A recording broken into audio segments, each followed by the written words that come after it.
Good evening. It is 6 o'clock. I'll call our April monthly Board of Commissioner meeting to order. At this time, I would like to ask Pastor Shelby Harbor, who is currently serving at Advance First Baptist Church in Advance, but as we know him from Victory Baptist Church in Coolmey, where he retired after many, many years, and we just wouldn't let him retire. We just put him right back to work in Davie County. So thank you, Shelby.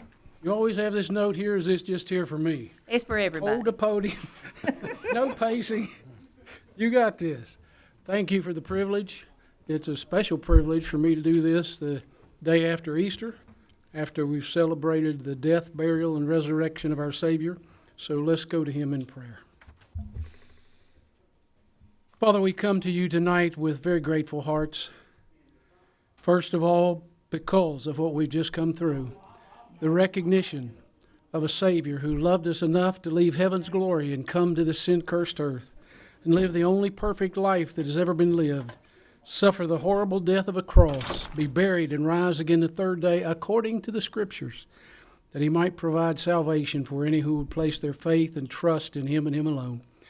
We can never thank you enough for that, and we want to thank you for that tonight as we've just come through that season. And Lord, put it upon our hearts every day. But we're also thankful that we live in a country where in an open meeting like this, we can offer a prayer to you before we get started.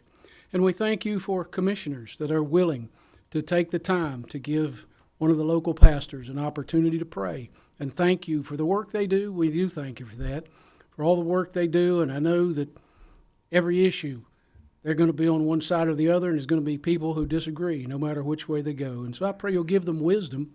Your word tells us very plainly, if we lack wisdom, to seek you and ask you, who give to all of us liberally. So we pray that you'll give them wisdom for the decisions that have to be made for this county, and pray that your grace will be upon them and with all those who are here. And I pray, Lord, that everything that's done tonight will be done like your word says, decently and in order, and you'll give us the peace of knowing that you're in control. So we thank you for our town. We thank you for our county. We thank you for our state and our country. We do want to pray, Father, right now for all of our military people, some of whom are in harm's way right now. Pray especially for those families who have lost the loved ones in this conflict that's going on. Pray that you would bring the rest of them back safely and give wisdom to our president and vice president and all those people in Washington who are making these decisions, that they will bring them home in the right time safely. So now bless this meeting. Thank you again for Jesus. Bless us all in your name. We ask in Jesus' name. Amen. Amen. Thank you so much, Pastor.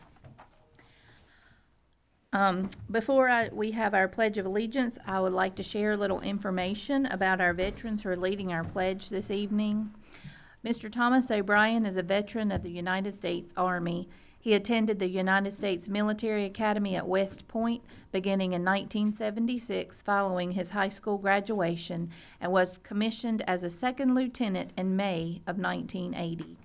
After completing flight school at Fort Rucker, Alabama, Mr. O'Brien served in West Germany from February 1982 to July 1986 as both a maintenance test pilot and aircraft maintenance officer. During his service, he flew the UH-1H Huey, the OH-58 Kiowa, did I say that correctly? And UH-60 Black Hawk helicopter.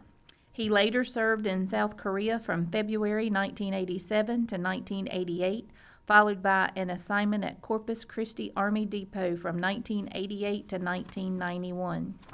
Mr. O'Brien met his wife Beatrice while they were both serving in the Army. Following his military career, he began working in the packaging and recycling industry. Today, Mr. O'Brien serves as commander of VFW Post 8719 in Advance. He and his wife Beatrice, also an Army veteran and helicopter pilot, served from 1980 to 1991, including time in West Germany and South Korea. They have been residents of Oak Valley since 2005. Thank you both very much for being here. You may come to the podium, please.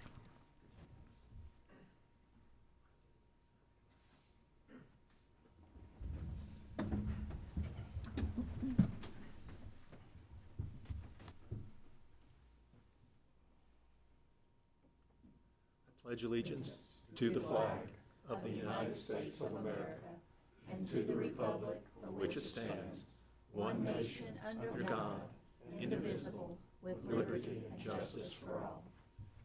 Thank you. Would you like to say anything? If I could, Absolutely. my wife and I are with Post 8719 at Advance, and there's also a post, VFW post in Coolamy.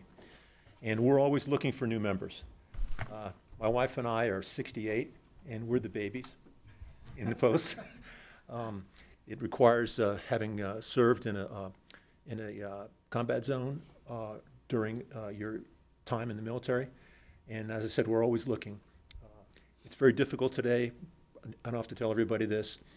People have young families. They're moved in a lot of different directions. But we meet the fourth Tuesday of the month in Advance. The fourth Tuesday at 7 o'clock. And we'd really like to see people. If you could please pass it on to your family and friends. Okay? Thank you for your time.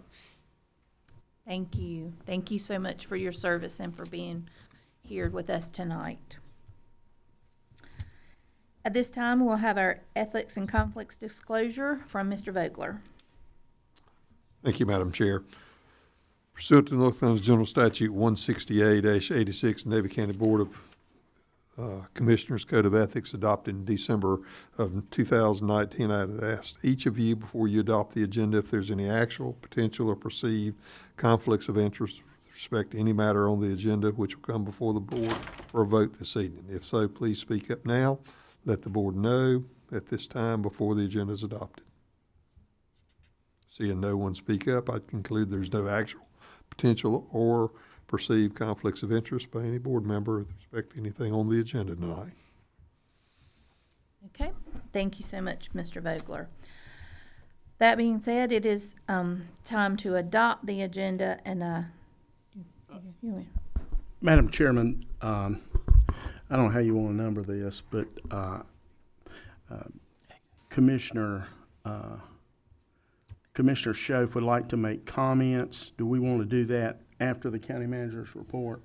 I think that would be fine. All right. It's regarding the budget. correct? 8A, regarding the budget. So we're going to add 8A, a budget discussion section. If we could amend. Okay. So we'll add 8A, a budget discussion item, and I will ask for a motion. So moved. Commissioner Jones, second. Second. Commissioner Schoaf, all in favor? That's unanimous. Thank you so much. Okay, it's time now for our public comment period, and I will again look to Mr. Vogler. Thank you, Madam Chair. First of all, I'll go over the public comment rules. Each person desiring to speak before the public comment during the public comment section shall sign up on the sign-up sheet, which I now have. You had 30 minutes ahead of time to do that. When you come to the podium, you'll state your full name and what topic you wish to speak about. Each person is allowed 3 minutes to speak and shall immediately stop when his or her 3 minutes is up. There's a timer that's on the screen up there that you'll see how much time you've got. Then when your 3 minutes is up, you'll address the board as a whole, not ask for any verbal exchanges back and forth with the board members. And any topics that the board is required to hold in closed session is not a topic that's permissible during public comments. You'll make all your presentations from the podium and should not be allowed to physically approach the board or staff without the express invitation of the chair. All applause shall be held until the end of the public comment section. We allow 30 minutes for public comments. If we have more than 10 that sign up, those would carry over to the next meeting. Madam Chair, we've only got 2 that have signed up for public comments tonight, so we don't have to worry about the 30-minute rule. First one is Paul Moore. He wants to speak with regards to first responders and EMS. Paul, if you'll come forward. And again, even though I've told Sid who you are, if you'll state your name for Madam Clerk. Paul Moore. I want to take off my director hat and speak to you as a resident. Saturday, March 21st, the day for me that kind of changed things up for me, thinking about what a great county we live in and how thankful I am that we have professionals within this county that do amazing things, from our 911 operators to our first responders and to our EMS crews out there. I experienced a situation with my family and my mother that I hope that nobody in this room ever gets to experience. It was harrowing, and it was very difficult to get through. But Michael, Joseph, brought in the 911 crew, sprang into action. 911 was called. I later found out that my mother is the first patient in Davie County to be administered blood that's now sits on our EMS trucks. And had it not been administered, I would not have a mother today. That is confirmed through the ER doctor at Baptist, as well as Dr. Huntley, the respiratory ICU doctor. Confirmed that for me. Luckily, my mother is a very strong woman. Was able to withstand tubes, feeding tubes, ventilation tubes, suction tubes, and got to come home last week. So a lot of prayers. But I just want to say again, thank you to Michael, Renee, the first responder. They were the first ones on the scene. And I think Renee even joked around when my dad says, I know where Paul gets his looks from, but if he could only catch up to you, it'd be all right. So, appreciate them. Joseph, thank you so much for what you do and somehow finding a way to be able to have blood on our trucks, and forever thankful. Thank you so much for allowing me the opportunity to speak. Thank you, Paul. Madam Chair, next we have Gary Stowers to speak on zoning. He left, apparently. He left? Okay. That would be it. Okay, thank you, Mr. Vogler. And Paul, I thank you for sharing that.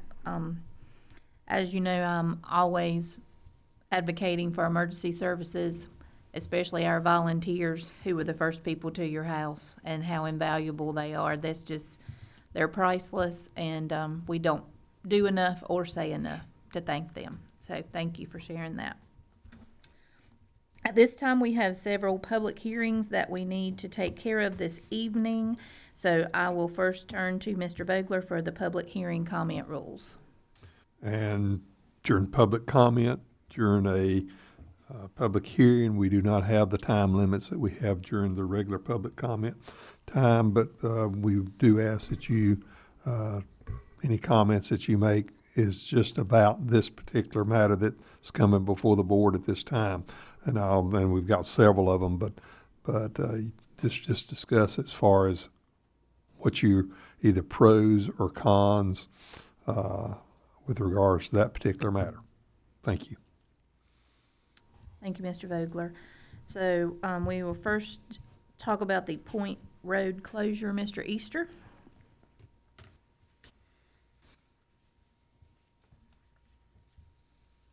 Thank you, Madam Chair. Bring this again. I think we approached this back in August of last year, and we were contacted by NCDOT and an applicant about closing a portion of Point Road. We followed the procedure. We already had a public hearing about that, but there was administrative in there that required a resolution prior to this, so we're just revisiting this. But what we're looking to do, Three Rivers Land Trust is looking to close a portion of Point Road. The location is approximately, if you're familiar with Point Road, back before it was, it's almost towards the end. It's currently closed. There's a gate. They're going to shift the gate up approximately about 1,000 foot to install another gate. All the property is owned by Land Trust Conservancy, so they're just already closing it. They're looking to extend the gate up. So at this time, I would ask the board to take actions on this if they're okay with approving the closure of this property, or this road, rather. Okay, thank you, Mr. Easter. At this time, I will open the floor up for public comment, if anyone has any comment regarding this. Okay, the chair has announced this is day and hour of the notice of public hearing. Pursuant to North Carolina General Statute 153-241, the general statutes for the hearing on the closure of Portion Point Road. There's been due notice given pursuant to the requirements of the North Carolina General Statute 153-241 by way of due publication notice of the public hearing in the newspaper of general circulation in Davie County, the registered letters to the property owners, and the posting of 2 notices along the public way. Clerk to the board has attached the affidavit showing publication. I would ask for all who wish to comment at this public hearing to come forward to the podium, state your full name for the board, and then comment on the proposal. Thank Good evening. My name is Travis Moorhead. I'm the Executive Director of Three Rivers Land Trust. Our address is 204 East Ennis Street in Salisbury. Your staff explained it well in August last year and again this time. So we're just looking to have the more security for the property and move the gate just south of the gas line easement there, will provide more security for us and having issues with trespassers. So we appreciate your consideration. I'm glad to answer any questions you may have. Any questions? I do have one. The road closure does not go past the property that you have at the end of the road. The road closure does not go past. We own both sides of the road to this point. Is that your question? Yes. Yes, sir. That's correct. Anyone else? Seeing no one further come forward to comment, I'd now turn the public hearing back over to the board chair to close the public comment section of this public hearing. Provide the board the opportunity to discuss among yourselves what, if any, action you wish to take with regards to this matter. Okay, motion to close public comment. So moved. Mr. Jones, a second. Second. Commissioner Schoaf, all in favor? Unanimous. Okay, what is the pleasure of the board? Motion to approve, Madam Chairman. Thank you, Commissioner Jones. Second from Commissioner Poindexter. All in favor? And that's unanimous. Thank you so much. Next item, Mr. Easter.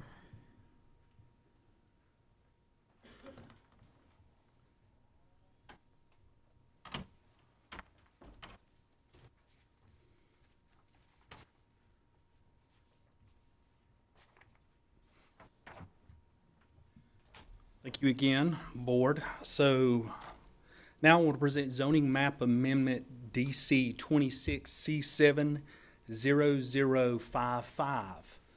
The applicant is Neil Knatzer. He has applied to amend the existing conditions on approximately 2.9 acre parcel from general industrial conditional to general industrial conditional. This is a little bit different. It's not a zoning map amendment. We're just amending the conditions of the zoning. The zoning will stay general industrial conditional. The applicant has requested to amend the existing conditions. The subject property is located at 920 NC Highway 801 North and is further described as Davie County Tax Parcel C700000055. The property is located surrounding the property, if you want to take a look at it, is all RA and R20 surrounding the property. So a little bit of history on this initial property, and we're just, like I said, stated earlier, we're just looking to amend the conditions. In 1973, the property was originally zoned RA and R20. In 1992, the property was rezoned to General Industrial I3 Special Use, General Conditions.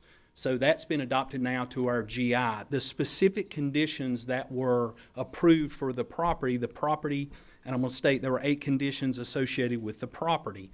The property can only be used for the storage and sale of agricultural products limited to fertilizer, chemicals, lime, and seed. The expansion of the existing business shall be limited to that described on the site plan submitted by Royster, Carolina. The parking lot shall be maintained in a manner as to minimize dust caused by business traffic on the premises. All agricultural products shall be stored in a manner to minimize dust. All agricultural products shall be stored in accordance with any environmental regulations. A border of trees shall be maintained between the property and that of adjoining landowners if requested by the adjoining landowners. Any change in the nature of the existing business, i.e. the storage and sale of agricultural products, shall cause the zoning classification of this property to revert back to R20. Any improvements to this property shall be completed within a reasonable time not to exceed 12 months. When this property went through the rezoning process in 1992, those were the conditions agreed to by the Board of County Commissioners at the time, as well as the applicant. Currently, after the February 24th Planning Board meeting, which were unanimously approved for the conditions, these are proposed conditions. What he's asking to do is amend and just only allow these limited uses. The uses for building contractors, general and heavy, fruit and vegetable market, machine and welding shop, warehousing establishment, except for the storage of dangerous or offensive items such as uncured hide and explosives. Services B, business, wholesale trade A and B, building supply stores, farm machinery sales and service. Equipment may be stored in a floodplain. Feed and seed storage, greenhouse, commercial, professional offices. All these uses are specifically identified in our zoning ordinance. So after the approval process, these are what the conditions. Both parties would have to be to the conditions.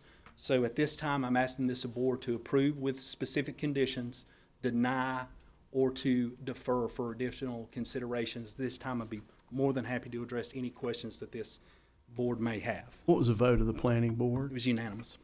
We went through, there was a much extensive list with what originally proposed, and I can read the list, and they went through and we marked out, no, we don't want that, no, we don't want that, no, we don't want that. And the applicant agreed to those, and ultimately these were the uses that were agreed upon via the planning board as well as the applicant with uses with this property.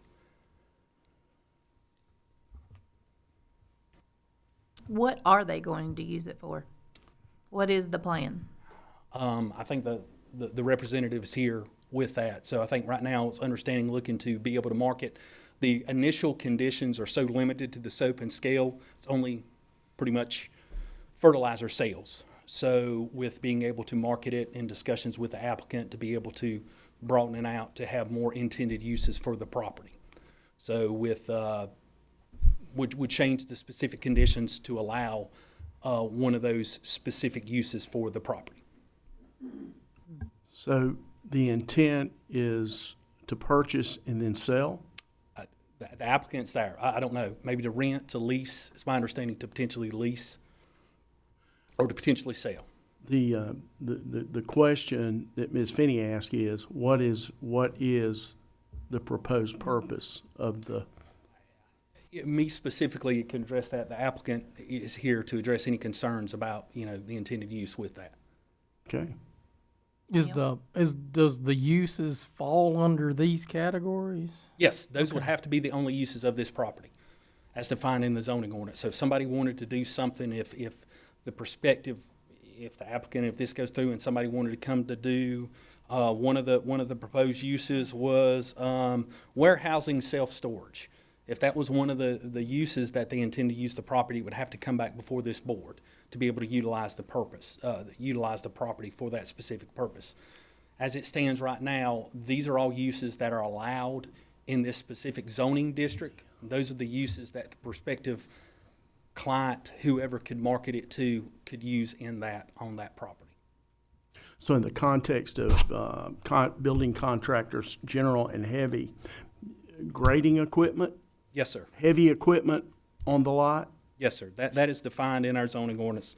Yes, sir. So building contractors general is an establishment providing general contracting and or construction services for residential, farm, industrial, commercial uses, which typically does not involve outdoor storage of materials or equipment. Definition and those includes foundation, structural, building exterior contractors, building equipment contractors, building finishing contractors. Building contractor heavies would be more of your utility system construction, highway, streets, bridge construction contractors, other heavy and civil engineering constructions, structural steel erection contractors, site preparation contractors. So that's going to be more your heavy equipment. The general would be HVAC, a building contractor, a plumbing company of that effect. That is defined in our zoning ordinance as just a general building contractor. Can you let folks know under the definitions of service B Sure. and wholesale trade A and B? Okay. So services B would be establishment primary engaging and providing services to commercial and business establishments. Operations may include large-scale facilities of storage, merchandise, and equipment outside enclosed businesses. Services B includes the list but are not limited to general retail centers, advertising, public relations, retail service, locksmith, services to building and dwelling, commercial and industrial machinery and equipment, except automotive and electronic repair and maintenance, personal household goods, repair and maintenance, dry cleaning, and laundry services. So that would be services B. And what was the other one that you said, Commissioner? I'm sorry. Wholesale trade A and Wholesale B. trade A and B.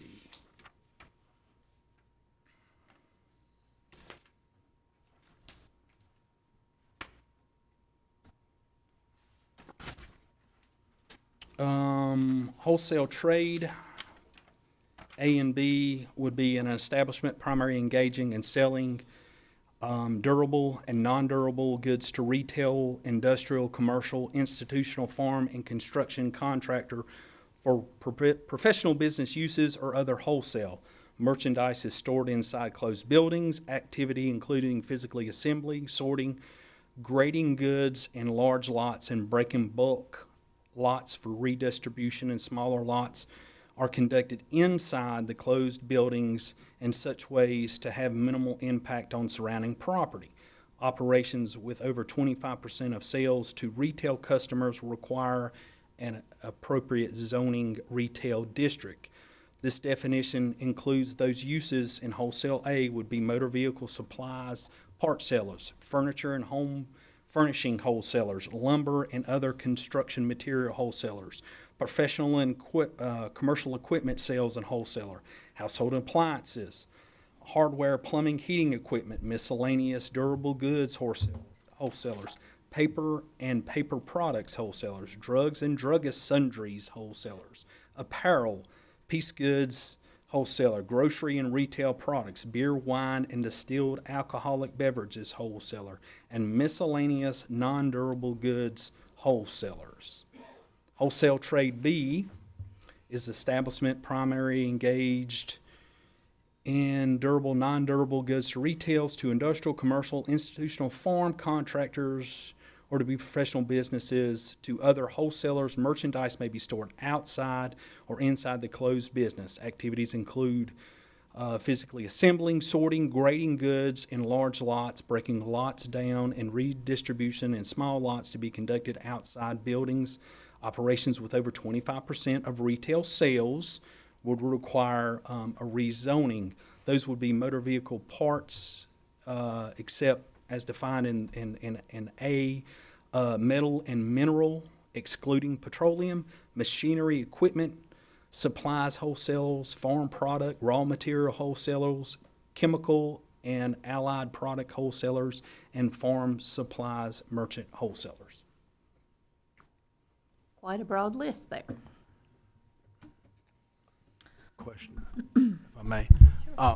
Do you know when this ceased to be a fertilized distributor? I do not. I do not. I know at one time it's currently operating as a, I think like a landscape type business with that.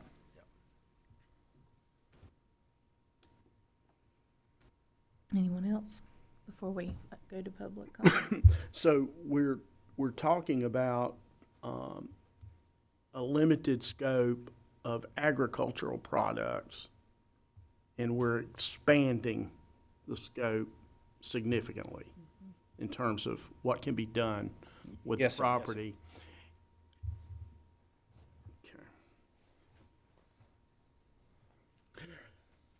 Okay.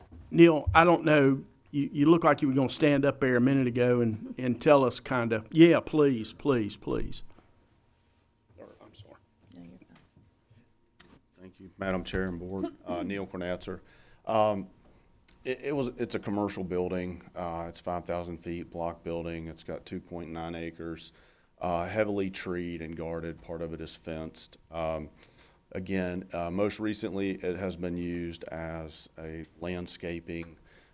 They've stored outdoor equipment there, mowers, trailers, all the things that you would see on a commercial landscaping outfit.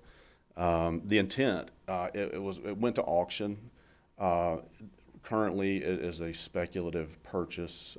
The first, I was not a part of I did not win the bid in the initial auction, so someone did already have it under contract. It fell out of contract. The auctioneer reached out to me. I still have interest, so pursued the property, got it under contract. The intent is to keep it commercial in some capacity. We probably eliminated, I would guess, 40 to 50% of the current uses that are in general industrial currently. So we're really trying to condense that list to something that would be acceptable, but closely in line to what the previous use was as a landscaping facility. I would say from the farm equipment, from the farm or original fertilizer, things of that nature, like we eliminated anything that would be dangerous or explosive or anything that would fall in those lines. But again, it is speculative. I think the most common interest, we're still under contract, wanted to get through the rezoning period to make sure that could or could not happen. But am working with a general contractor. They would have some equipment, they would have some outside storage. It would continue to be, I think, again, a much safer use than a fertilizer plant or a fertilizer storage facility. So again, just trying to keep options, somewhat open, but we would like to, again, fall somewhere within this realm, within a reasonable use. Again, no car lots, or I don't think it would support that retail nature of business just because the parking is limited. As you enter the building, it's really designed to be a commercial industrial property. When you say how heavy is the equipment, I guess would be my question. They do grading as well, so it would be, it would again be, could backhoe or bulldozer. Again, it is very, if you're familiar with the property, it is pretty extensively covered around the perimeter from the surrounding properties, as described in its zoning condition. But that is one use that would be considered.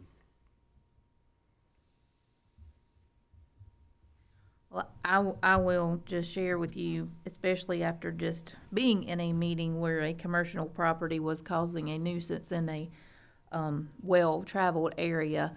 This is a large question mark for me, and we have been bitten by question marks before, so I'm very hesitant to not know exactly what's going on there, because it is surrounded by residential area, and even though the previous business was pretty neighborhood friendly, heavy equipment can be a big deal in a neighborhood area like that. So I'm a little bit surprised that you didn't get a little bit more from the planning board. So, but because it's really concerning on my behalf. Okay. I will say, the existing or the current business or the one that has just left the property. They were commercial outfit. Bigger trucks, bigger trailers, some excavating equipment, dump trucks, things of that nature. So it wouldn't be, I don't anticipate anything too much more heavy than what the existing use was. You're not looking at the dump trucks like are going by my house right now, the big whatever they're called, the ones that are constructing the new road. You're not looking, nothing like that. Can't say. I think there would be, it could definitely be a heavy, there will be bigger equipment out there. That there would be the potential, I guess, for bigger equipment to be there. Yes, sir. again, You know the one, I mean, you know the ones I'm talking about, what are they called? Help me, people. I mean, it's the ones where the tires are about as tall as you are, that they're doing. Graders and all that. No, the big dump trucks that they're oh, a smaller version of what you see in mines. no, like the quarry trucks, yeah, no, it wouldn't be anything like that. And again, I'm not 100% that would be the exact use. Again, there's a potential for that. So you really can't say whether you know that or not, because you don't know for sure what's Well, going to be there. That's why I say it's a uncomfortable question mark. So I would, Mr. Easter, I think he would speak on my behalf, the fact that we were conceded quite largely, I guess, in those initial planning meetings to get it to a more acceptable, similar property use to what has taken place there over the last 15 or 20 years. You've got a convenience store, a car lot, propane gas sales, a dog kennel, just a few doors down. So while this one has retail, on residential on both sides, it's not really largely out of the normal. In the area, there's an alarm business right on 801 as well. So there's kind of some mixed businesses that are probably more like this, that are in a spot type area. But again, the building, it is in value. I mean, it would be of no value, I think, if it were reverted back to any type of residential zoning. This would be a Johnny question. If we're looking at a similar use to the prior tenant or the prior owner, then why are we here? I mean, Johnny, I know, Neil, I know you can't answer that. So going forward with this, one of the specific conditions, because it would require whoever the new tenant would come in is going to need a zoning verification letter from our office, change of use from the fire marshal's office for a new tenant. So number one of the conditions, the property can only be used for the storage, sale, and agricultural products limited to fertilizer, chemicals, lime, and seed. And if the property is not doing that, then currently they're not going to need to get any zoning approval, because that's one of the specific conditions. So going forward with that, whoever purchases the property and whoever uses it that requests any kind of verification from our office, that has to be the intended use of the property. And if it's not the intended use of the property, it's in violation of the conditions, and we're not going to approve it. So it very limits the scope of what the structure can be used for. If it's not limited to fertilizer, chemical, lead, and seed, sale, and storage, that's the only thing that the property can be used for. So if the applicant is saying that wants to change it and convert it into some of these other uses as specifically defined in the zoning ordinance, then that would take an amendment from this board to approve. Gotcha, and I don't want to belabor this, but it hasn't been used for that for 20 years. Well, I know it's not been used for that, but also when this went up for auction, as I say, there's probably multiple properties throughout Davie County. If they're requesting something from our office, then it has to meet those conditions. Now, I can't speak for what happened 30 years ago or 10 years ago when I wasn't here, but when the auctioneering firm reached out to me and had conversations about selling this, and the real estate firm asked about what the conditions are, I said, these are conditions. I've had discussions with them that more than likely, unless you find a specific applicant who's going to be able to do this intended use, legally, you're not going to get anything off us from this. So I can't speak to what the property was used for years ago, but going forward, I was made aware of them and provided them the specific conditions of the property when they reached out to prospective buyers of the property. Anyone else? Okay, Mr. Buckler. The chairs. One quick. Oh, sorry. Can we? I'm sorry, I had a little slow synapse there.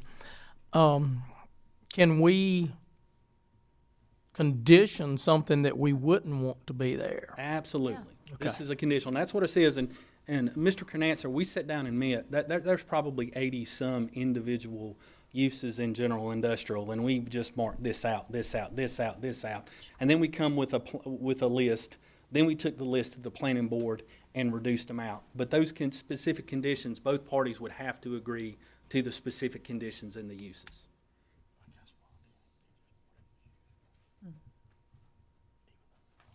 good. Okay, Mr. Vogler, you want to? Chair has announced this is the day and hour of the public hearing pursuant to North Carolina General Statute 160D and also to Chapter 155 of the Davie County Code of Ordinance to the rezoning ordinance regarding amendments to the conditions on the approximate 2.9 acre parcel known as tax parcel C755 located at 920 US Highway 801 North. There's been due notice given pursuant to the requirements of North Carolina General Statutes and Davie County Code of Ordinance by way of publication of notice of the public hearing in the newspaper general circulation in Davie County. The clerk report has attached a copy of the affidavit showing publication in said paper. I ask all who wish to comment to come forward at this time, state your name for the board, and then comment on the proposal.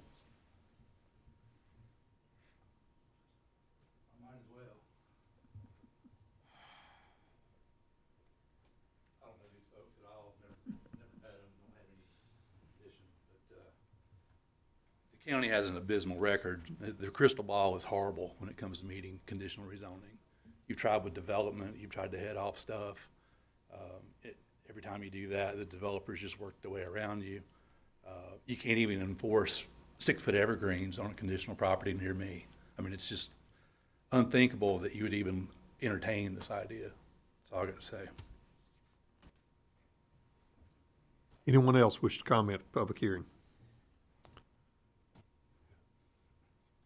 Seeing no one further come forward to comment, I'd now turn the public hearing back over to you as board chair to close the public comment section of this hearing and provide the board the opportunity to discuss among yourselves what, if anything, you wish to do with regards to this matter. Thank you, Mr. Vogler. Do I have a motion to close public comment? Commissioner Poindexter, second. Second. Commissioner Reniger, all in favor of closing public comment? Unanimous, thank you. Okay, any other discussion, questions, motions? I'm not ready to make a motion on it. I'm asking for guidance as to what can we do to restrict the usage of this that would be that would make the community as happy. I've had people up there reach out to me. They're not categorically saying they're against it. They just don't want the sausage to come out the other end of the grinder as pork. I mean, that would be pork. Sausage to come out the other grinder is something like veal, whatever. I don't care. I'm just saying they don't want the unintended consequence. That's the comments I've got. And I can't say what exactly they would like, but that, I want it to be able to be rezoned, but I want it to be, I don't want to, don't want the first call we get after it's rezoned that you put something up there and it's, it's equipment that's 25 feet tall or whatever. I'm just use that as an example. Okay, but I may be able to answer. You said you're not sure what, and this is not a rezoning per se as far as rezoning it from one type of zoning to another type of zoning. It's the changing of the conditions on a zoning that's already there. And as far as what you can do, you can say, I only want 3 of these conditions, or I don't want any of these conditions, but I want A, B, and C of something else. But that's left up to the board. And then at that point in time, if whatever conditions you say you will change it to, then you have to have an agreement with the developer, and he'll have to sign off on it too, which means that if you agreed to something tonight, you would vote conditioned upon it being reduced to writing and signed off on by Neil Knatzer at that point in time if he was the developer. So, I mean, that's your process.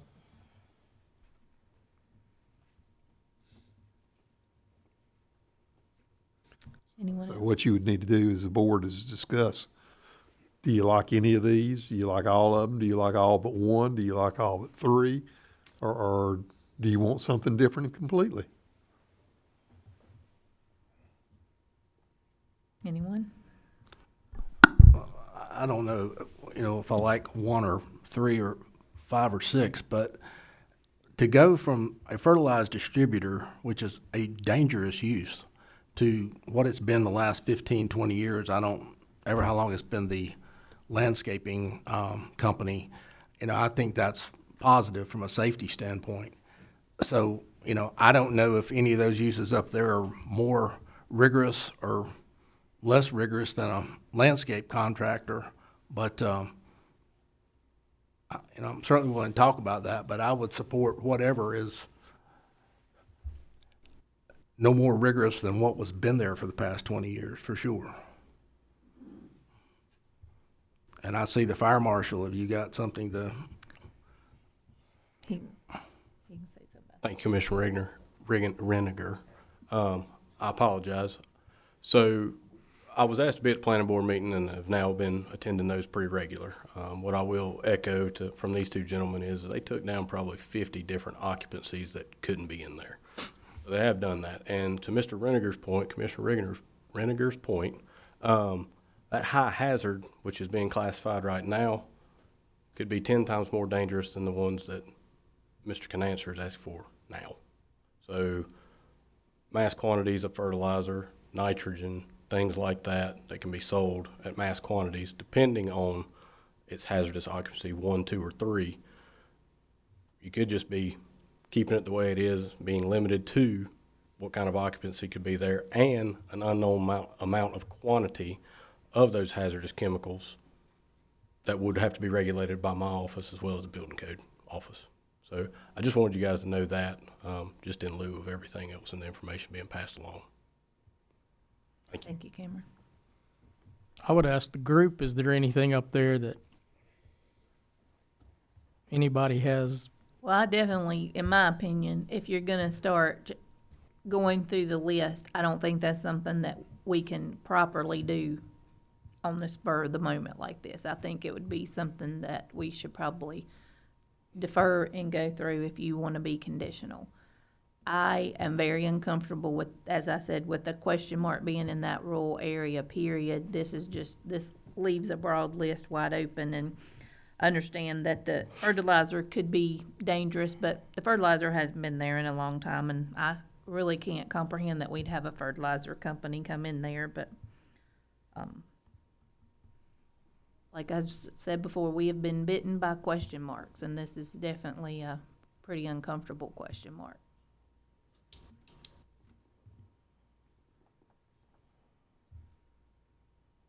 But it appears, since we would like to get away from the fertilize issue, which is dangerous, that it would be incumbent upon us, since it's already zoned a certain way, to pick to some degree what we would approve being there, right?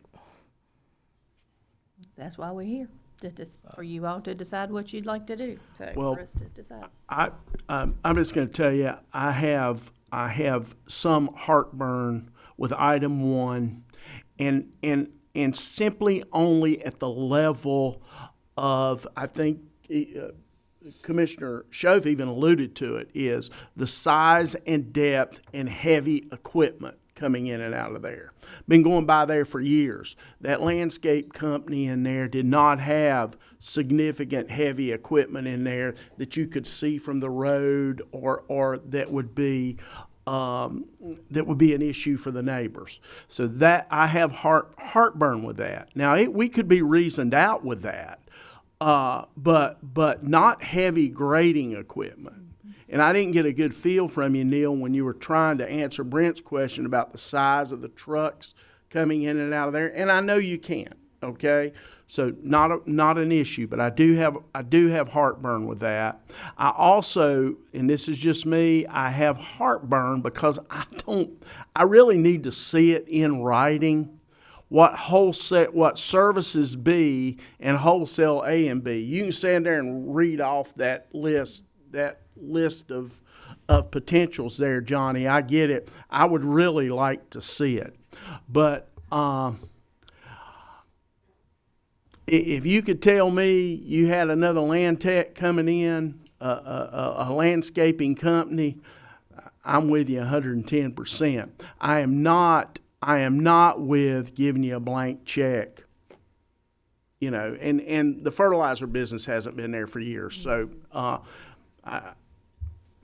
that was my question about, you know, what initiated this conversation. But that's just kind of where I am, Madam Chairman.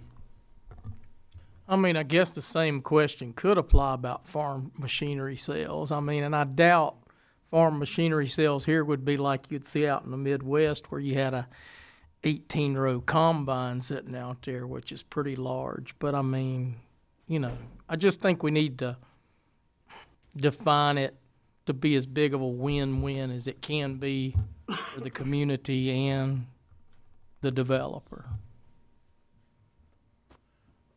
This is a question for Johnny, but under building contractors, what all do you delineate under there? I mean, I see general and heavy, but Well, your heavy building contractors would be more of your large scale.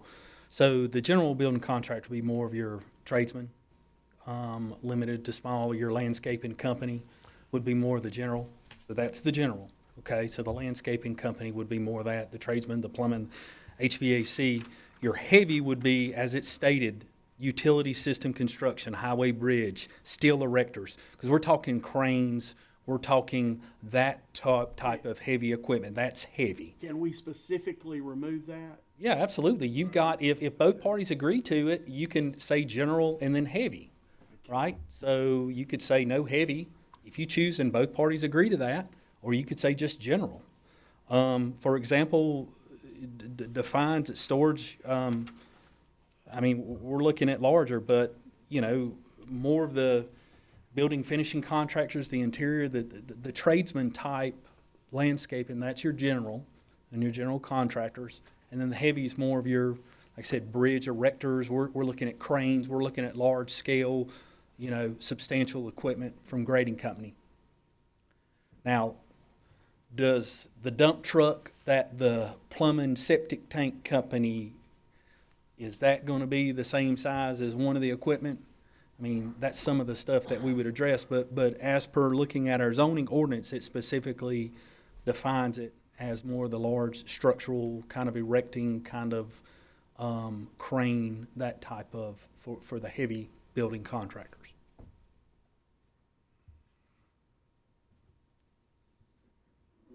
How high is the fence? It's probably 8 feet currently.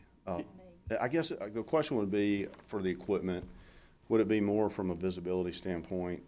The surrounding property, I mean, it is pretty well guarded, and it was intended to be that way with perimeter, you know, trees and vegetation. So that is pretty mature as well. So there's not a whole lot of sight line. I think if there is, it would be just in that front area. If you see where 920 is, just to the left, the entrance. And again, there's because they had obviously stored stuff outside. There is some, I guess there's some screening on that fence currently in areas. I don't think the whole thing is, but if that's something, it's pretty heavily treed. Well, I think from a heavy equipment standpoint, and I really don't want to micro this, it's also ingress and egress. It's not just the size of the equipment, but you know, the size of the trucks that have to get that stuff in and out of there right along 801 there. Depending on what size we go to, it changes kind of the context and the complexion of a landscaping company bringing lawnmowers in and out. But I can tell you, if we can remove that heavy, that's step one for me, and we focus more on tradesmen, those kind of things. But I'll sit back and listen to everybody else. Anyone else? Okay, anyone have a motion? Johnny, you want to put that list back up for him? Absolutely.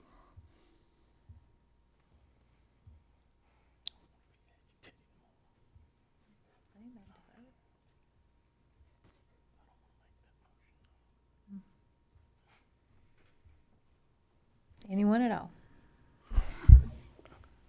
Well, I was prepared to support this, and I still support it, but I'm not thinking that's going to get any traction. So I am going to make a motion to defer this to next month and try to get some input into what we will all accept and go from there. But again, for the reason I already stated, I think it does need to be rezoned, but I understand the conditions. So I'll make that proposal, or motion, rather, Madam Chair. Second. Thank you, Commissioner Rediger and Commissioner Jones. All in favor of defer till next month? All right, so that's unanimous, so we'll talk about it, and if you have any questions or want to and get this list, and Johnny, you can send us that list so that we can read it, instead of just trying to remember it as we go, and then anyone has any questions or discussion, we'll. Yeah, I'll send the individual list as well as the definitions. Thank you. Commissioner Jones with that in there. So Can I ask one question? And I know you alluded to this in terms of the wholesale and the service trade. Was most of that contained within the building? all of it, yeah. All of that must be contained within the building. Yeah, let me just, I'm gonna double check, okay? Okay. And you can answer that when you send the stuff to us. Okay, so for B, merchandise may be stored inside or outside, but also if we're dealing with large scale, that's B. So that's more your bulk, some of the large scale items, right? Okay. So you could do that. Okay, in A, it says merchandise is stored in closed buildings, right? So that's more your wholesaler selling a widgets or a sprocket or whatever. You're going in and you're a wholesaler dealing, you're not open to the public. And all of that would be confined inside. Okay. On the B, it's more the large scale, more some of the larger stuff, which would include metal and material products, motor vehicle, large scale motor vehicle, wholesale, not a junkyard. That's on the wholesale. That's B. Yes, sir. That is B. Yeah, that's Okay. wholesale. All right. So wholesale machinery, wholesale equipment, that's different than the retail space with that. So that would be allowed, the B would allow some outside sale. Because to me, there's more of a positive approach to that if we're containing it within the building. Correct. Yes, sir. Okay. Yeah. But in reality, you're actually expecting it to be somebody in that first category at this time, Neil, correct? I mean, that's your thinking? Yes, to date, again, buying it speculatively, but talking to different people, yes, I do. Again, the part of the value of the property is the ability to have outside storage, and so that was. And you're more on the general side or more on the heavy side? Or I is know yours- the one gentleman I'm working with currently, I mean, he's got a bulldozer, and so Okay. I don't know exactly how big that is, or, height, or, it's not a industrial crane erection or anything along those lines, but yes, he will grade outdoors, so yes. I would think he would have to rework that driveway to take that in and out very many times as well, because that's There's probably not actually- gonna take a lot of that, but. Yeah, there's actually two existing driveways on the property. I think it would make more sense for a lot of these users, probably even the previous user, to condense or take one away and widen one to make it more accessible. Okay. Well, we'll look at that again next month. Thank you. Thank you for your time. Madam Chair, just for clarification, deferring this to May 4th, this would go to old business. We would not need a public hearing. Is moving forward. No, we've already closed the Already public hearing closed. section. Yep. I made certain to check with the clerk. Thank you for that verification. 6:42. Thank you for that verification. And Mr. Easter, next item.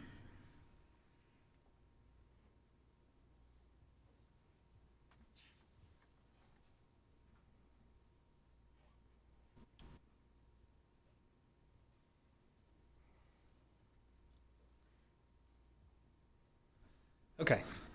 The- So next on your agenda is we came back last meeting. We need to rescind special permits first, I think. That's what we're Okay. here to talk All right. about. I'm All right. following around.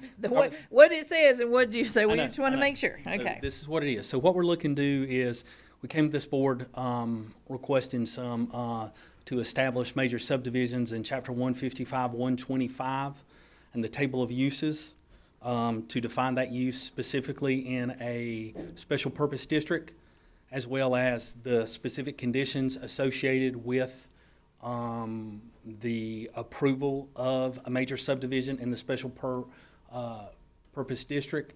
So Chapter 155, 151, what we're asking is to rescind that, and then also in the chapter, it's in Chapter 155, 151 in the table of uses, as well as special purpose district for major subdivisions.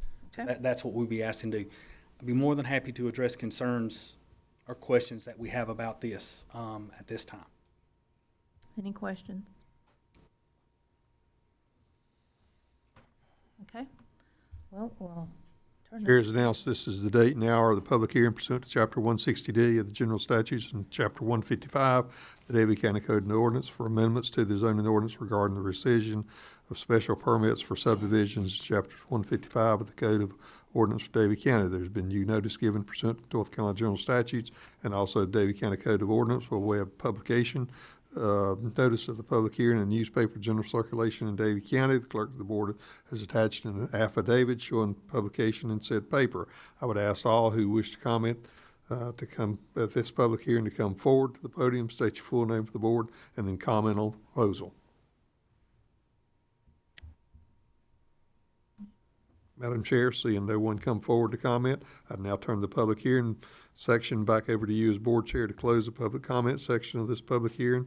Provide the board the opportunity to discuss among yourselves what, if any, action you wish to take with regards to this matter. Thank you, Mr. Vogler. Do I have a motion to close public comment? So moved. Commissioner Schoaf, a second. I'll second. Commissioner Jones, all in favor of closing public comment? And that's unanimous, thank you. Johnny, I just have a quick question. Why are we having to do this? Would you explain? Absolutely, I will. So in looking at this and having discussions with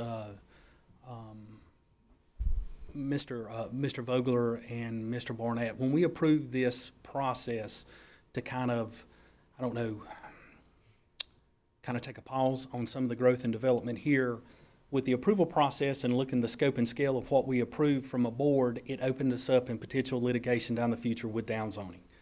So as it currently stands, all subdivisions are permitted by right. So with this board, if a prospective developer came before this board and went through this whole process, as long as this board approved the subdivision, then we would not fall under the downzoning. But once this board denied, it would be considered downzoning, and it would hold the county liable for future litigations. So in discussions with this, it's until we get some resolution from Raleigh, from the General Assembly to allow Davie County to have a little bit more control on growth and development and aspects of that it's probably it is in the best interest of us to rescind that to keep us from further litigation going forward, potential litigation going forward. Now, and I love you and I love Ed, and I'm not in complete agreement with you on this issue of downzoning. I personally believe, and I'm not the lawyer here and I'm not going to debate it, but I believe that downzoning was in its initial nurture was designed to stop municipalities from targeting specific development. It has now been expanded to the point that local county commissioners have, I hope temporarily, basically no control. And we can spin it any way we want to, but that's where we are. And in our work session, I went off on this, and I'm not going to do it tonight because I know we all want to be home at a decent hour. In our consent, citizens of Davie County, you will see that we've asked to be included in local bills as it relates to downzoning. We've also asked to support and bring forward Senate Bill 587, which Ed way out ahead of us, had asked for us to be included in this realm. We, in terms of residential development, we're trying as a board to make inroads here, but we are being we're having obstacles placed every time we try to do something. So I encourage folks to contact their legislators, and we're going to do that. But we have got to get this down zoning that all of a sudden came up about 18 months ago that nobody had ever heard of until boards like the Davie County Board and others tried to start really slowing the level of residential growth down so that our whole county is not under pavement. And then 18 months ago, all of a sudden, down zoning, or maybe 2 years ago, Ed. I don't know how far out it's been. We started hearing about it really at Christmas. Down zoning wasn't included in Chapter 160D when it was passed. Yeah. And then they had a special bill that made it retroactive back to sometime in 2024 and all that didn't pass until later. So I'm just saying, folks, we're trying to work to slow this down and to do things that we can to make growth appropriate for the citizens of Davie County, because it's the citizens of Davie County that are asking for this to slow down. And we're just trying to speak in their stead, but like I say, we're fighting a battle, and so I just want to say that, and thank you for giving the rationale. I want to say this, sort of tag on to that, what Commissioner Jones said, but the best I can tell from doing the research, the initial was from a municipality, and it was about a convenience store. It was a commercial down zoning, which is a totally different thing, and how it, if you read over it 20 times, it's hard to come out with an understanding that this was applying to residential, especially not in a municipality. So, I'm not sure where to turn from here. We're just hoping that some of these other things come to fruition. I've personally spoken to our representatives in Raleigh, and we're just hoping to get a little bit of that control back. Anyone else? Okay. No motion. We haven't done the public comment from that. And a motion for, I don't even remember doing the public hearing. Any motion on this item? Motion to rescind. Commissioner Schoaf, do we have a second? Second. Commissioner Poindexter, all in favor? Any opposed? 4-1. Thank you. All right, Mr. Easter, one more time.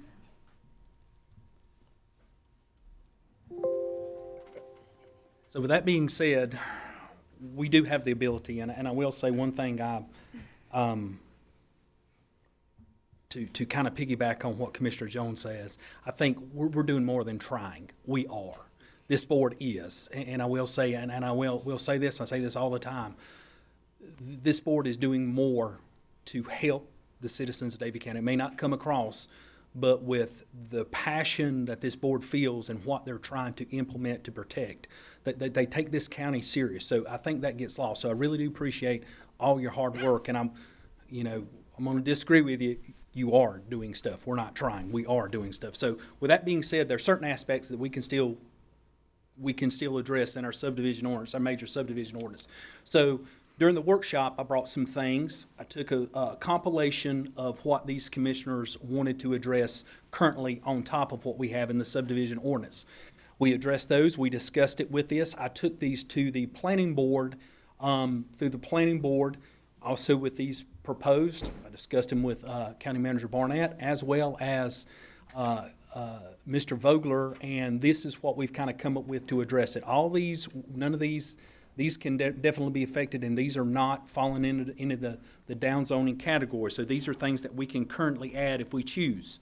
So with buffers, as discussed before, this isn't required, but we would require all major subdivisions shall have a Type C buffer installed around the perimeter. This is currently not addressed in the zoning ordinance, so if a developer comes and they wanted to do a subdivision, they would have to install a Type C buffer around the perimeter of the subdivision.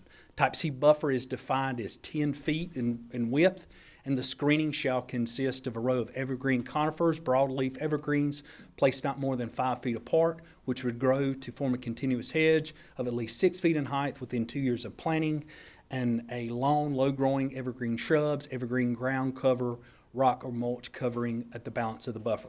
So when the developer comes in here, part of the approval process, they would have to have a buffer in place on a major subdivision. Any questions on this one? When you say buffer 10 feet, are you saying that's where the trees start, or? Yeah, that's a 10-foot width around the perimeter. So the back of the property line, 10 foot, there would be a buffer all the way around the perimeter of the property.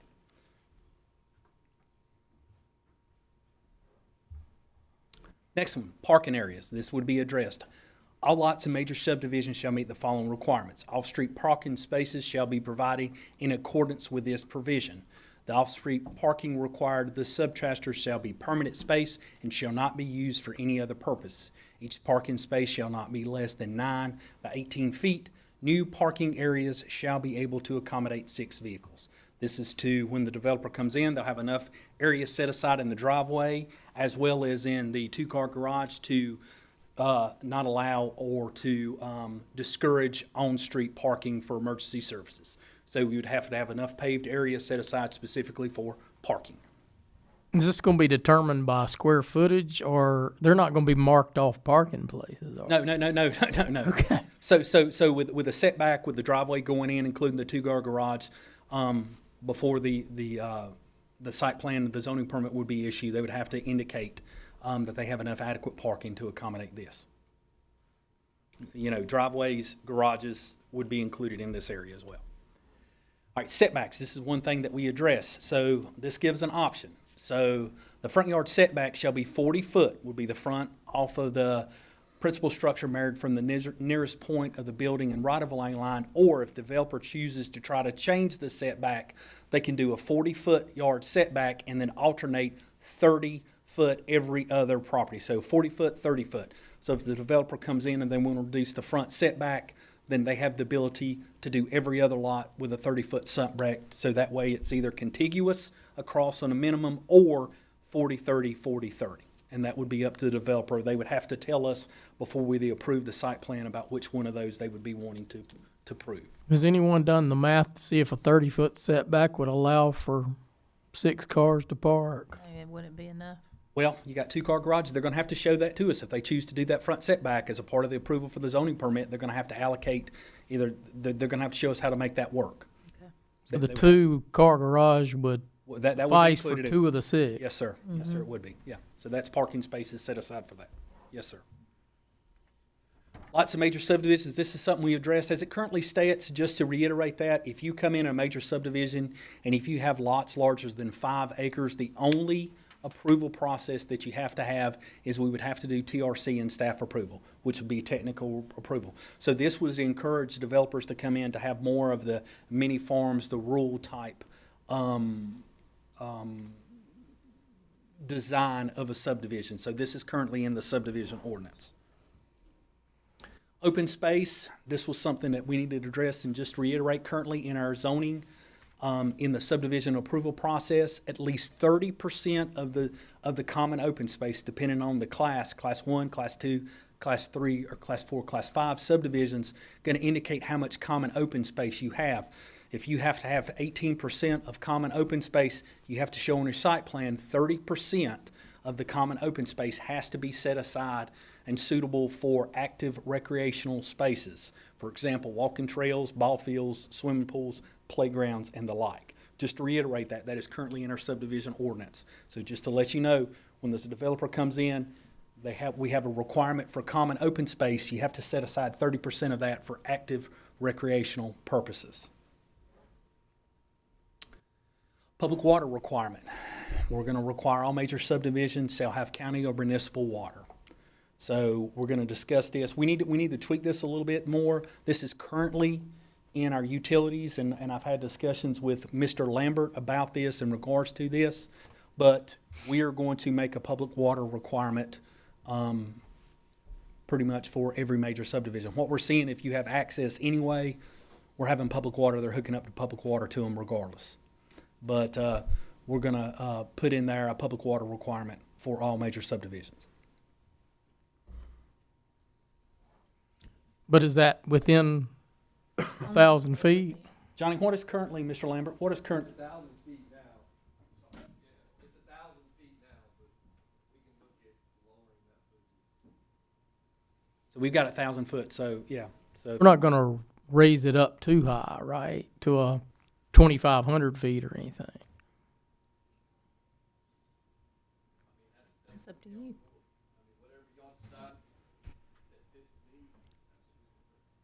And working closely during the TRC, and Johnny can speak to this, most developers, if water is accessible, they're running water to it. We just have to look at the different, the models, right? Hydraulics. What makes sense in each subdivision. So if there's a 2-inch within 2,500 foot, they have to go back 10,000 feet to find somewhere to extend that. So that's something we'll have to look at the model that makes sense. Of course, this will be development on the cost. I think we just need to be cognizant of a too large of a distance leading to the unintended consequence of putting more land in play for development. That would be the big concern. So I don't know what that amount is. Can you step up here? So when we say, and this is maybe, we can define it a lot more. When public water, Mr. Lambert Utilities requires a specific size of water line to be able to tap on. There may be public water, but it may be a 2-inch line out there. So in theory, they don't have accessibility to that because the developer cannot hook to that. So what he wants to see is at least a 6-inch water main. So if what we define, what he defined accessibility, because we're concerned about fire flow for protection and dealing with Cameron and the fire marshal's office, as well as utilities itself. So just because that 2-inch line is out front doesn't necessarily mean they have access to public water. So what we'll do is we'll reword this in a way that says, so any situation which has public water lines available, we need to add a little more detail to that meet the height. Because I don't want the county to be on the hook to say, okay, there's a 2-inch line available, so you have to support us to that location, and then we'll run it from there to the development. So we'll have to reword this a little. Yeah, and that's what I'm saying is, from a subdivision stand, you got public water. This is more of a utility. So just because the developer, and there's too many caveats to make sure you meet fire flows, because ultimately that's what we're concerned about. We're concerned about potable water as well as fire flow out there. So that's going to be more of utilities standpoint with that, but the requirement from that, if you have access to public water, we want to see public water in all our developments for fire protection as well. And maybe in the subdivision changes, you just go back to the public utilities ordinance to say, you must meet the requirements in the public utilities ordinance or something of that sort, and not get too detailed in here. Because again, we're gonna require a lot more. We're gonna require hydraulic analysis, we're gonna require a certain fire flow, and if it takes 15,000 feet of water line to get that there, if they choose to do that, then all that cost needs to be. Does that make sense what I'm saying? Mm-hmm. Yes, sir. I guess the issue is, are we getting ready to approve this? If we are, then this needs to be amended. Correct. To refer to the public utilities ordinance or And whatever. We can get that change for the public utilities ordinance done.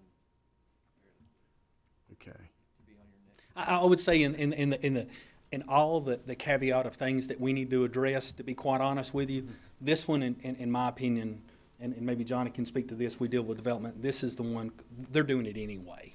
We're just putting in there, they're doing it, the developers are doing it, if they have access to it, they're putting in public water, if they have access to it. If they can access public water in any way, they usually do that because it's much more costly to put wells in. Then wells.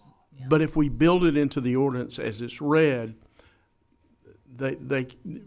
we're not specifically defining, there's a difference in what you're calling public 100%, water yeah. and what he's calling And I know public that's water. that's why I want Yeah. to bring Mr. Lambert up here. Some of the confusion to that way we need to mesh it up. So if I'd asked anything about this, that potentially just remove this from this change and tweak it a little bit more. Or you could put in any subdivision which has public water lines as defined by the Davie County Utilities Ordinance. Yeah. That takes care of that. Because again, we're gonna require hydraulic analysis. Their engineer's gonna provide us a report. My staff's gonna go out, we're gonna do fire flows. We don't do minimum requirements for water. So the minimum state requirements is 500 gallons a minute at 20 PSI. We do 1,000 gallons a minute at 20 PSI. So, now we'll variate from that a little bit, just depending on, not much. If it's 980, 990, something like that, we can variate to that, to the hydraulic analysis, because again, once you hit that 20 PSI, that's where you have system failure. So anything below 20 PSI. So we want to make sure that we're meeting that requirement. I'm with you, Shelby. Yep.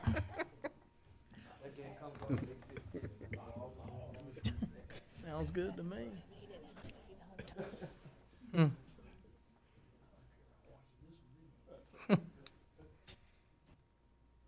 But yeah, I mean, it's simple as, public requirement, all public, all major subdivisions that meet the public utilities ordinance will be required to provide public water to. Did you note that, Karen? Yes. Okay, all right. And I can get that out, and we can change that, if y'all wanna change that, we can change it to any footage you want. We've done developments dealing with developers and how long or what we're seeing some of them. I've seen some of them as much as 3,000 feet. It's been a way. They're choosing to run Well, that. as long as it's appropriate to what you're talking about, Exactly. Johnny, that's more the concern. Oh, here, 100%. think. I agree. And that's why I don't want to step on his toes. We're more about land use. His is the whole utility, and sometimes we can booger it up in Again, we the can have a wordage. 6-inch line 500 foot from this property, and we're not gonna let them extend it to the property because it's gonna put the whole system in places that it cannot be. So we're gonna require minimum requirements of, pressure and flows that the state's also gonna require, but our requirements are above that. So again, every development that's built that ties to public water, not an individual house, but any development, whether it's major, or, again, if it's 5 houses in a development and they extend, any water line extensions, we're requiring hydraulic analysis, and it has to be approved by the state as well, so. Because most developments, if they can tie to public water, they're gonna do it, because they don't wanna pay for a well on each lot.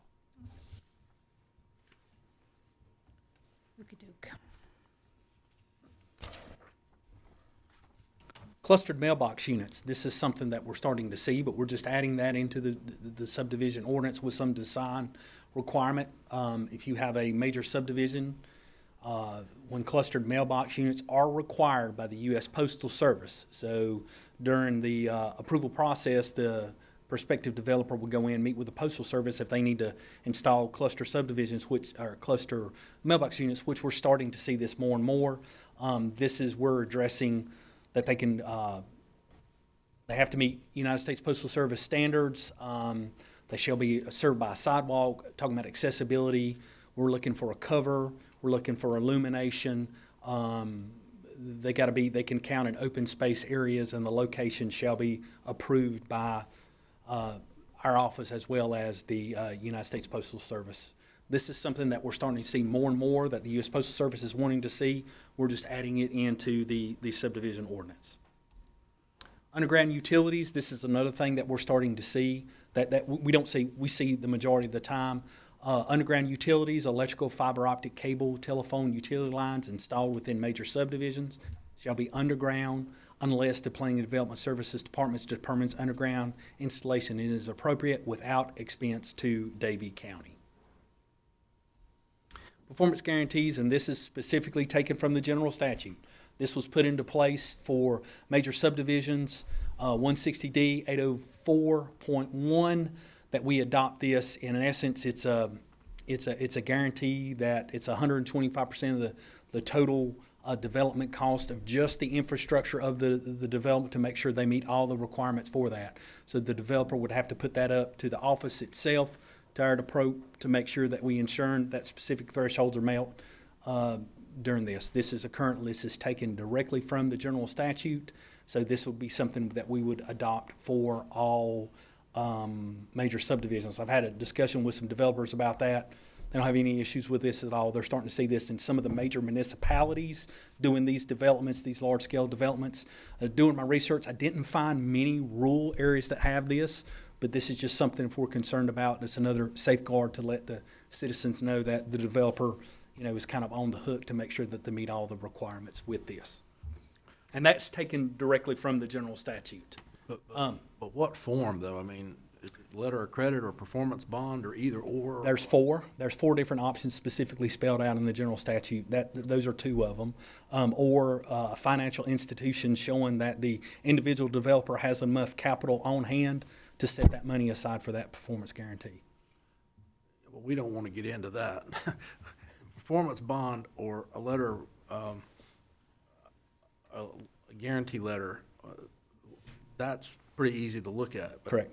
We don't want to be going to the financial institutions and making them prove we can remove that. Yeah. Liability of a company. Right, but that's one of the things in the statute. This isn't something that's the state of North Carolina has already implemented that. That's one of the four. And the developer would have the choice. Yeah. Yeah, the developer has a choice, yes. Under the statute. So that's it. Do I have any questions about these, comments or concerns that we would like to address with these specifically? When you go back a few slides to the 6 parking spaces, and the question was asked about the square footage as it relates to the setback, have we done that math? What I did with this is the driveway would be included in that, the parking spaces with that. And that's simple, Terry, or Mr. Reniger. You could have an L-shaped area with 2 parking spaces out beside the garage. Okay. So it may not be the best aesthetically, but it's functional. So also with this, if the developer tries to do a circle driveway and do a 2-car garage and a bottom low basement with parking in there, that would accommodate that. We just want to make sure on the site plan when they submit that, this would not be associated with the developer. This would be associated with the builder. So once the developer's gone and the builder comes in and they submit the site plan to build the house, they would have to show us how they have to meet that requirement with that. So this would not be on the specific developer, it would be more on the builder.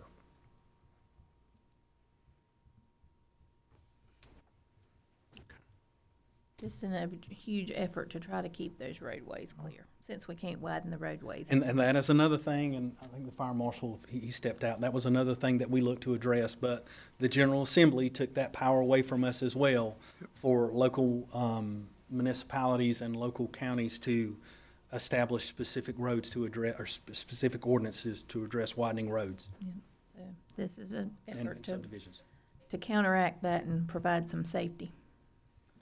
Johnny, we had, on our first slide, I guess it was, we were talking about the screening that has to go all the way around the property. Yes, sir. There's some developments out there that have done berms to start with. Is that 10 feet above the top of the berm? Or No, is that 10 so feet in our total? zoning ordinance, okay, so we define a type C buffer. It gives the ability of the developer, if they say, well, look, I'm not gonna do this, right? I wanna install a berm. It would have to be 10-foot wide berm. That works. If they wanna put a fence, right? If they wanna put a fence up instead of doing the natural trees or anything like that, they have the ability. So the developer has the ability, this is specifically in there, in the ordinance itself under definitions, of a type C buffer. It allows for berms, it allows for walls, it allows for fencing, or you can do the natural landscape buffer. So the developer can do either one of those. So if they choose to do the berm, for whatever reason they're doing grading and we want to do that berm and plant some stuff up, then that would suffice, and it clearly defines the scope and scale of what a berm is. It would have to still be that 10-foot wide. More concerned about the width and some of the height, but they could do that as well. So Commissioner Poindexter, a berm would be allowable, and they would not have to do this. They could substitute a berm for that. Okay. All right. And I've got to talk again about the water lines to the developments, major developments. We need to, I didn't hear anything about public safety being addressed in this except for fire departments having the flow to get what they needed to it. Being on the Board of Health and everything, I know we have some developments around the county that had wells and the lot sizes were very small. I feel like we need to run those water lines. That 1,000 feet is not enough. That's not even a quarter mile. Right. And I know we're talking about the unintended consequence of opening up other land for development by running a water line farther. But what's more important to perhaps open up the other land for development, or to put the people in the development that we're considering at risk of having a septic system and a well on a 40,000 square foot lot, or even an acre and a half lot. People out here that have 50 or 100 acres don't have to worry about that because they can position their well anywhere. But when you've got a septic system in your lot, that limits very much the distance between your septic system and your well. Mm-hmm. And I would think we need to encourage everybody to go to a public water as much as we can, just for the health reasons. And it serves as well with the fire service to the lots and the development. What, do you have a specific number in mind? I mean, I know you said 1,000 foot isn't adequate, but, you know, and I'm not trying to apologize for putting you on the spot, but is there a specific number, or is it, you know? Well, if you have 4 lots, 5 lots, that's a quarter mile right there. I really didn't have a distance, but I want to encourage builders or developers to have public water as much as we can to these developments, especially when you get into the bigger 50 lots and above. Sure. I'd like to say this, even though I'm been one that's been concerned about unintended consequence, that at least for temporarily some type of audible, to Richard's point, needs to be called, because right now we're limited on changing the width or the configuration of a lot, because that can be construed as downzoning. And maybe when we get that fixed, we can alter what we've required, because then we can go with, if they're in a certain area like a RA or whatever, that we can go with a 60, 80,000 square foot lot, which would take care of it. But since we can't do that now, we need to be as cognizant as possible as getting public water to them. And that could change in the future, but we're sort of limited right now. And I know Johnny a while ago said that we have developers that go as much as 3,000 feet to get water. I don't know that we shouldn't probably raise it to that. Yeah. But then we've had some that weren't able to hook on because of the line width, right? Well, yeah, and that's what it is. And when we deal with this, and I kind of like this, just because water's available doesn't necessarily mean it's accessible due to whatever other reasons. And that's going to be more of a utilities. And I understand Commissioner Poindexter, you know, how do we quantify that to say we're going to encourage it, but there's situations to where it just becomes, you know, it might be within 50 foot of the property, but for whatever reason, due to flow, due to this or whatever, the developer's not able to do that. But I do agree with that, and if this board sees fit, and I'm not gonna speak for this board, but if we want to, you know, take action dealing with the public water at another time where we can sit down and discuss it more so with public utilities to get more concise, to get something that fits, addresses some of the concerns, then I'm sure Mr. Lambert and myself would be more than happy to sit down and discuss this, as well as bring, you know, the fire marshal involved with this to kind of address some of those issues too, to make sure that we can maintain specific fire flow with that. So what we can do, Richard, is we can put that at 5,000 feet as long as that line meets adequate flow and pressure. I mean, Just specify it in that manner. yeah, so as long as it's up to 5,000 feet, if the county has provided within that 5,000 feet that the flow and the pressure is adequate at the end of that line to extend it out. Did I say 5 or 3? You said 3, but we He's saying do 5. Yeah. Okay. I mean, that gives you that variability, right? So, we can look at that. It's more of a concern of flow and pressure. Right, I understand. Yeah, and I requested a layout of the water lines in Davie County, the major water lines that we have. And I looked that over. We have a lot of large water lines in the ground. And they're gonna have to keep getting larger. Your crew is well aware of that because they dig down to them fairly regularly to repair them. But there's very few places in the county that you could have huge development unless somebody buys out on the fringes of the county and not have water accessible under those guidelines. And that's what I would like to see. I'm very concerned about, because I've seen it in my building practice where people have lots, even farms, where they have a well and a septic tank, and they always put them as close to the house as they can because they're less expensive. Mm-hmm. And when we were laying brick or rock or whatever, we were pulling water out of their well, and there was an oil slick on top of that water, and you know what that means. There's septic going into that well, and I had to advise them they needed to do a plan B for their well and septic system that was already existing. So that, you know, a lot of people have died just because they didn't have good water, and county water is about as good as you can get. Y'all do a great job with that, by the way. And I think we need to be very cognizant of that when we talk about development. And you'll see on the consent agenda tonight about the Dedman Road pump station, again, we're still going internal with the system to try to upgrade it, to try to be able to get the pressure and flow out to some of these areas.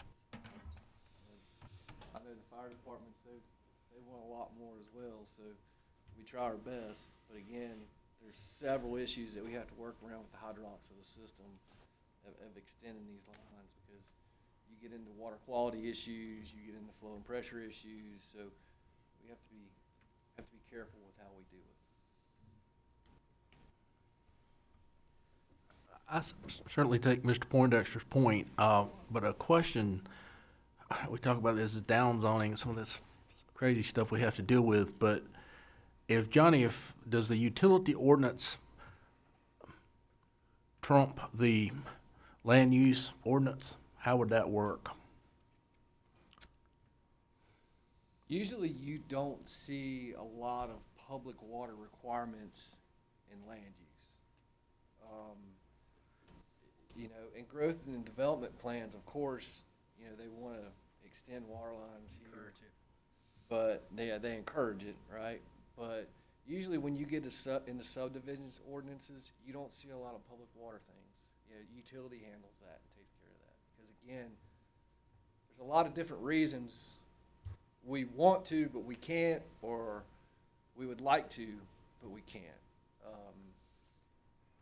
In rural water systems, we're not like the town of Moxville where we're here. You know, we're 450 square miles of water line in these rural areas. So usually the public utilities ordinance deals with most of this. Does it trump it? I think that's a question for Ed. Well, I'm just trying to make sure we don't, Right. again, some unintended consequence here. That's, And I will say this, at this point, based upon all the reading and all the interpretations of the downzoning statute, it deals strictly with zoning ordinance. Now, if you have a unified ordinance, development ordinance, that has both subdivisions, public utilities, and zoning, all within that unified ordinance, then it would apply. But if you've got separate ordinances such as what we've got a subdivision regulation ordinance, we've got a zoning ordinance, and we've got a public utility requirements, Which is very common. which is what most people have, then the downzoning statute specifically references zoning ordinance only.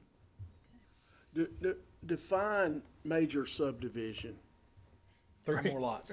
3 or more lots. So basically, you are, if I read this correctly, whatever the figure, whatever the length is, any subdivision which has public water lines available within whatever shall extend the public water throughout the subdivision, or it does not qualify. Correct. Right. So, I mean, that's, you don't get any more definitive than that. But that would not preclude them from being allowed to do a well, would it? If that is quantified in there, Okay. you don't put a caveat in there. Just want to make for sure. Public utilities, and we would have to address that. And that's when we're seeing this. Some of my research, and that's what Johnny and I have kind of talked about with this. The majority of the public water accessibility and subdivision ordinance is completely, references if we currently have Davie County. From what I've discovered, most individual counties don't have a large-scale county water system. It's more confined in the municipalities. For Davie County, we're blessed to have a more water supply. But if we want to address this, we would just reference this ordinance. That's what I'm saying. We could address the public utilities ordinance with this. If like, and again, your mom and pop subdivision, your exempt subdivisions wouldn't be subject to this, nor if you were more than 5 acres, you wouldn't be subject to this as well. So if we wanted to require public water for this, then again, like what Commissioner Jones is saying, the 4 lots, whatever that is, we would require the public water with this. Well, and see, the issue, you defined it real well. We don't want these subdivisions sprawling out in the county. You mean the municipalities are designed and set up Right. with utilities to effectively handle these things. Right. So what we need to do is make sure we're not, as much as the law will allow us, not allowing these to sprawl out. And to Richard's point, that means we don't want them to be able to, we don't want to be able to prove developments within the ordinance that allow for wells in the proximity of septic on these smaller 40,000 square foot lots. So, I mean, if we could word it that way, I mean, I think that it's probably not a remedy, but at least it's a Band-Aid that we can. Oh, 100% agreed. And we've discussed this ad nauseum about how to address this. We've had multiple conversations about this. This is one of those things in regards to this and what Mr. Lambert has said, does this need to be addressed or just referenced there, or how do we do this? And I think these are discussions. I understand what Mr. Poindexter and Mr. Jones are saying, how we can address this and quantify this in a way to be real specific to what we want to meet the needs. But I think we need to look at this with Ed, because, and my question would be, I don't want to put the county in liability to say, okay, if someone comes back to us and says, we have public water lines within 1,000 foot, they do hydraulic analysis, and I say, okay, you don't have the flow and pressure to extend it, but like we were talking earlier, most want to extend that. Most development wants to extend that public water. Is the county liable at that point, Ed, to provide that flow and pressure to that 1,000 feet? So I think we need to look at this and Yeah. get some clarification from Ed on that. Does that make sense? What I'm Sure. Yeah, absolutely. We can tweak wording on that portion of it and bring that back to the board. Okay. So I think it's something needs to go in here. If flow and pressure is available Yeah. to this 3,000 foot, as Richard mentioned, you have to extend it to that property or development. We got That's a time to good talk point. about it if we're gonna defer that part of it. Yeah, yeah. That's a good point. Anyone else? Anything else? Okay. Chair has announced this is the date and hour of the public hearing pursuant to Chapter 160D of the General Statutes in North Carolina and also Chapter 154 of the Davie County Code and Ordinance regarding amendments to the subdivision regulations for subdivision requirements in Chapter 154 of the Code of Ordinance. There's been due notice given pursuant to the requirements of North Carolina General Statutes, Davie County Code of Ordinance by way of due publication, notice of the public hearing in the newspaper general circulation in Davie County. The clerk to the board has attached an affidavit showing publication in said paper. I would ask all who wish to comment at this public hearing to come forward to the podium, state your name for the board, and then comment on the proposal.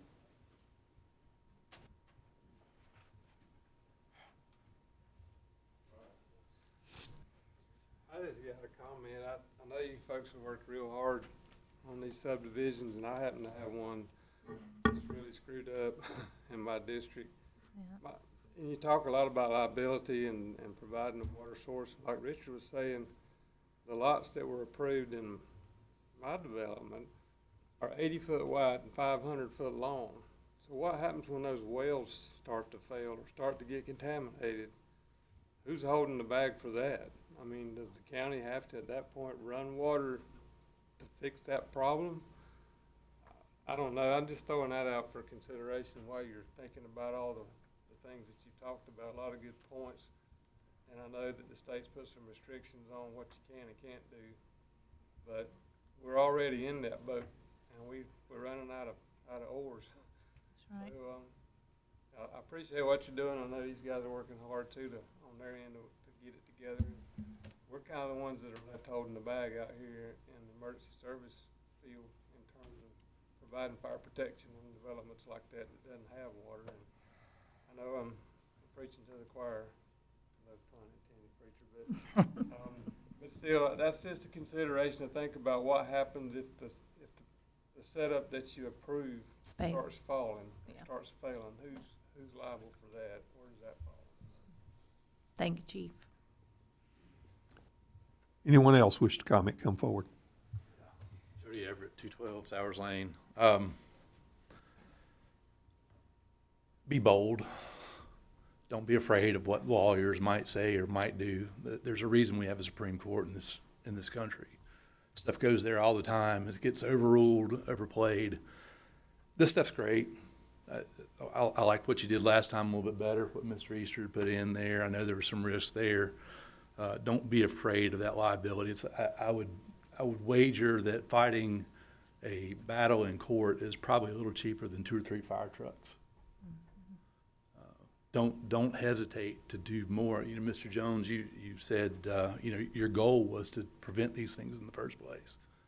These restrictions, I think that's good. I think there's a lot more that we probably could do. Get creative, think outside the box. Assess a fire tax, special use tax for those divisions. There's probably some legal ramifications of that. Make them create a homeowners association that funds 1/4 of a fire truck for every 50 homes. Don't be afraid to push the limits. There's a big difference in trying to prevent this and preventing this. And I think you guys are going to see that in the community. You're already seeing it. Because I know I'm not the only one. I may show up here on a semi-monthly basis and tell you that, but that thought is out there in the community. Thank you. Thank you, Jody. Anyone else wish to comment, come forward. Madam Chair, seeing no one else come forward to comment. I'd now turn the public hearing back over to you as board chair to close the public comment section of this public hearing, provide the board the opportunity to discuss among yourselves what, if any, action you wish to take. Thank you, Mr. Vogler. Do I have a motion to close public comment? Motion. Commissioner Schoaf, second. Commissioner Poindexter, all in favor to close comment? Unanimous, thank you. Anything else? Comments, questions, motion? I'm gonna be Mr. Deferral tonight. We've clearly got questions on this water situation. I think there's some other questions, and, we need to get this as right as we can get it. So, I would motion to defer this till next month. Second. A second from Commissioner Poindexter. Any other discussion? I don't like to throw my 2 cents into this conversation, but before you defer it, I would ask that you consider the section on the 5 acres that we discussed. I know we had some unintended consequences in regards to that particular part. So if there was going to be anything for you to consider tonight, I would just throw that out there. Commissioner Reniger, would you want to? Yeah, I'm good with the 5 acre issue. I have no issue with that, but I don't know, what do we need to do, Mr. Vogler? We need to separate that into, take the 5 acres out and then defer the rest of the. Yes, that would be the proper way. Make a motion to adopt the 5 acre rule. Okay, I'll make the motion to adopt the 5 acre rule. Need a second. I'll second that. Okay. So all in favor of approving the 5 acre section of what was presented tonight? All in favor? Okay, unanimous. Okay. Then a second motion. Okay. All right. I'll make a motion to defer the rest of this proposed subdivision changes. Everything else except the 5 acres that was already taken out. Okay. Commissioner Reniger makes that motion. Second. Commissioner Poindexter seconds. All in favor of that? And that's unanimous. Thank you. And if you could give Johnny some direction on, besides the water issue, what other issues you might want him to look at. Thank you very much. Thank you, Johnny. Okay, Mr. Barnett, County Manager's Report. Thank you, Madam Chair. You have in front of you tonight my monthly report for the activities that went on during the month of February. You also have in front of you tonight a response from NCDOQ with the situation that we've been experiencing at Thousand Trails on Highway 64. On your consent agenda tonight, you do have several items making awareness, particular Autism Awareness Month, Child Abuse Prevention Month, National Library Week, National Public Safety Telecommunicator Week are all going down during the month of April. We've already talked about the 2 pieces of legislation that we're targeting for downzoning. We have a bill asking for some local authority when it comes to downzoning, and then a resolution supporting Senate Bill 587. As Mr. Lambert's already alluded to, on the consent agenda tonight is to move forward with awarding the contract for the Dedman Road pump station project that would go to J.R. Lynch. They were our lowest bidder. And then we also have several items here involving NCDOT, one being a turn lane there on Highway 158 onto Pine Brook School Road. In terms of our budget amendments, we have 17. I'm not going to go through all 17 of them, but a couple that I just wanted to point out. One in particular, as we make some changes with EMS, we do have a budget amendment tonight to create an administrative assistant position. We are looking at transferring some funds. We set aside some budget money a couple budgets ago to help Coolamy with their Coolamy Center project. Now that has broken ground, we're implementing the budget amendment to move that money forward. We received some additional funds for our homebound meals program at Senior Services. And then the biggie on there again is the Dedman Road pump station project, moving those funds from a construction fund over to the utility fund so we can move that project along. I'll be glad to answer any questions. Oh, one thing real quick I wanted to point out. Normally, you don't see this a lot in local government, but we've had the opportunity here lately. Like to point out that through Davie County Schools CTE program, we have tonight a young man who has an interest in local government, so I'm going to take this second to embarrass him. Mr. Caswell Moore is in attendance. He's actually on spring break, so he gets double points for coming out tonight when I didn't expect him to do so. And last week he spent some time in 911 communications, and he got to see a rare occurrence where one of our telecommunicators, Amanda, she's one of our newer ones, took a call for breaking and entering there at Clayton Homes across from the truck stop. And unfortunately, the suspect got away before law enforcement could get there, but by the time, a couple of minutes later, she went to lunch. And while she was on lunch, she saw the suspect who fit the description and called it in. So we had a full circle telecommunicator situation last week, and Caswell got to experience it firsthand. So that may not ever happen again, but I thought that was real neat for him to see. So good for Amanda, good for Caswell. It was a good day for all of Davie County. So that's all I have.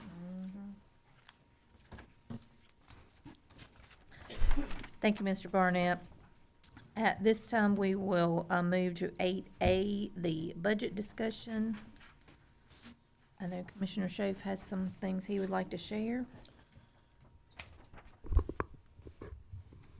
Try to make this brief, but I think it's important as we discuss the budget and the upgoing fiscal responsibility we have. Over the past, I'm going to read most of it just so I don't get misquoted. Over the past 12 years, our organization has redefined the role of county commissioner. The general statutes have not changed, so what has exactly changed? We have had an organization run almost exclusively by the county manager and a leadership group. The policies created have not always been in the best interest of all employees.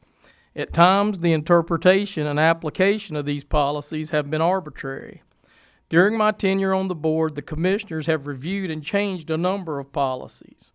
Some of these this current group has done, following in a list of no particular order. We've assisted lower salary grade employees with needed salary increases, implemented a salary step plan in order for employees to progress through the pay scale and prevent salary compression issues.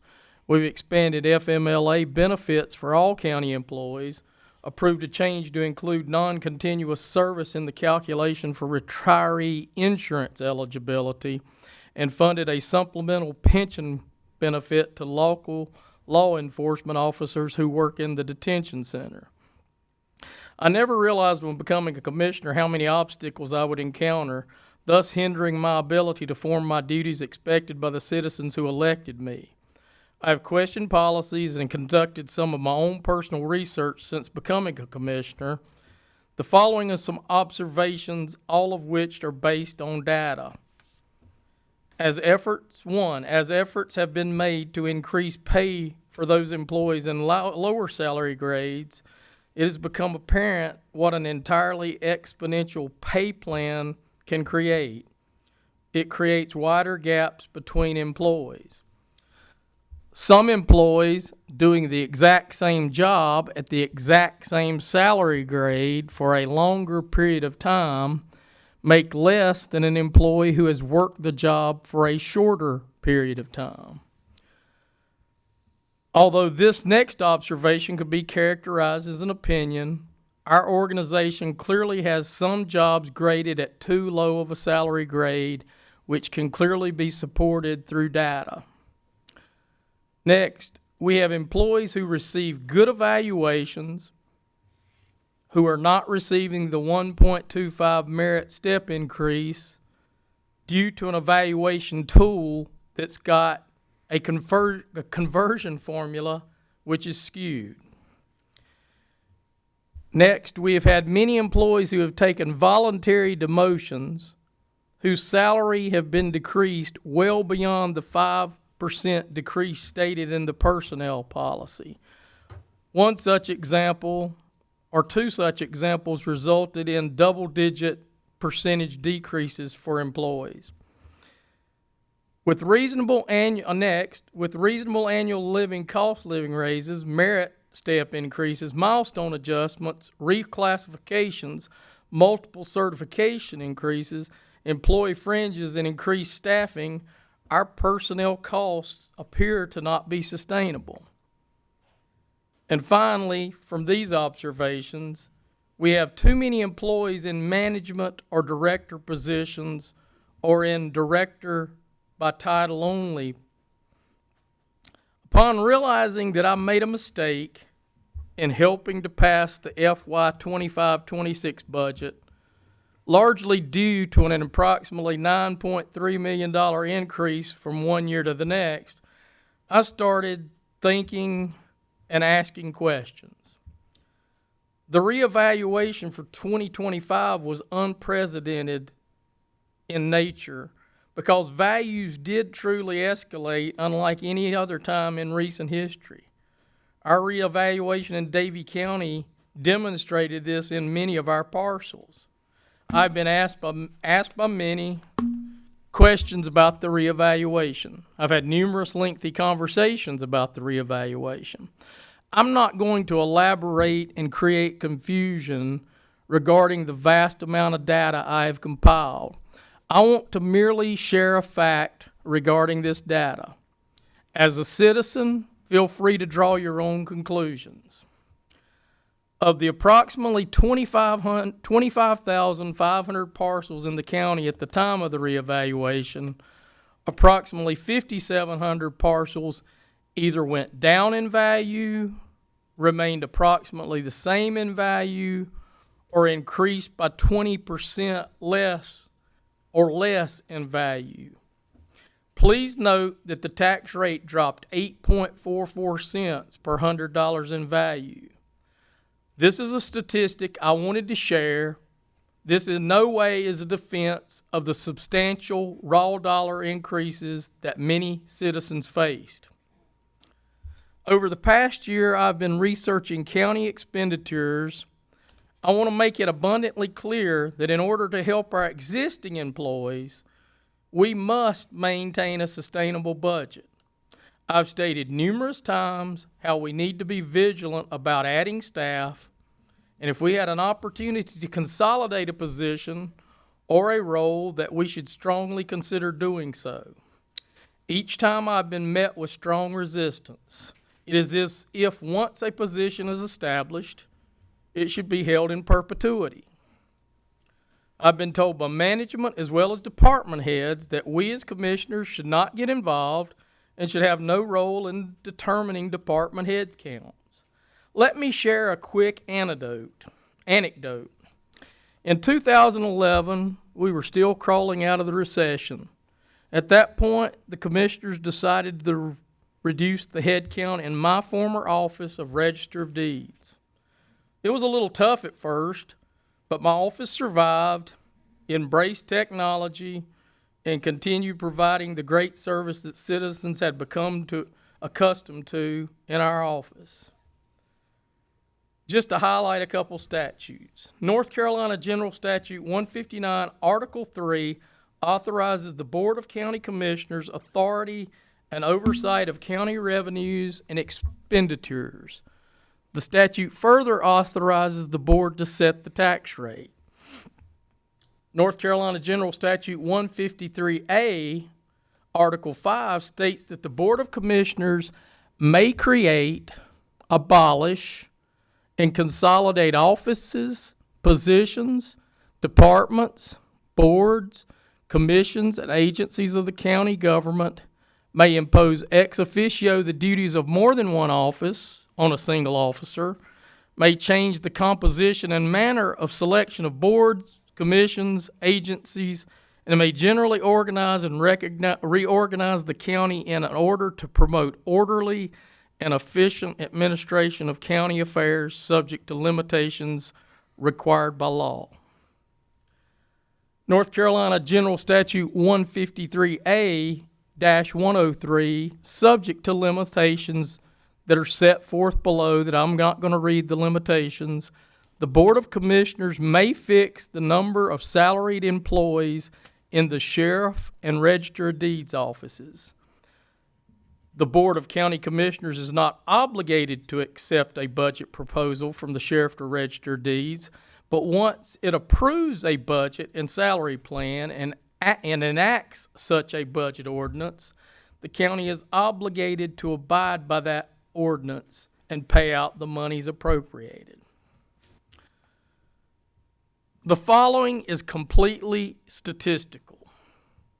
Expenditures for the general fund for FY 2021 were $66,423,906.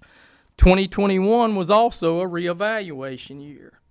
So with COVID money and a very modest reevaluation, approximately 6% or so, expenditures for FY 21-22 became $78,401,075. Then expenditures for 2023 were $78,194,529. So there was a plateau. And then expenditures for 23-24 were $80,994,742. Expenditures for FY 24-25 jumped to $84,458,935. And last year, as I said, mistakenly, I passed an adopted budget, or helped to pass an adopted budget, for $93,687,286.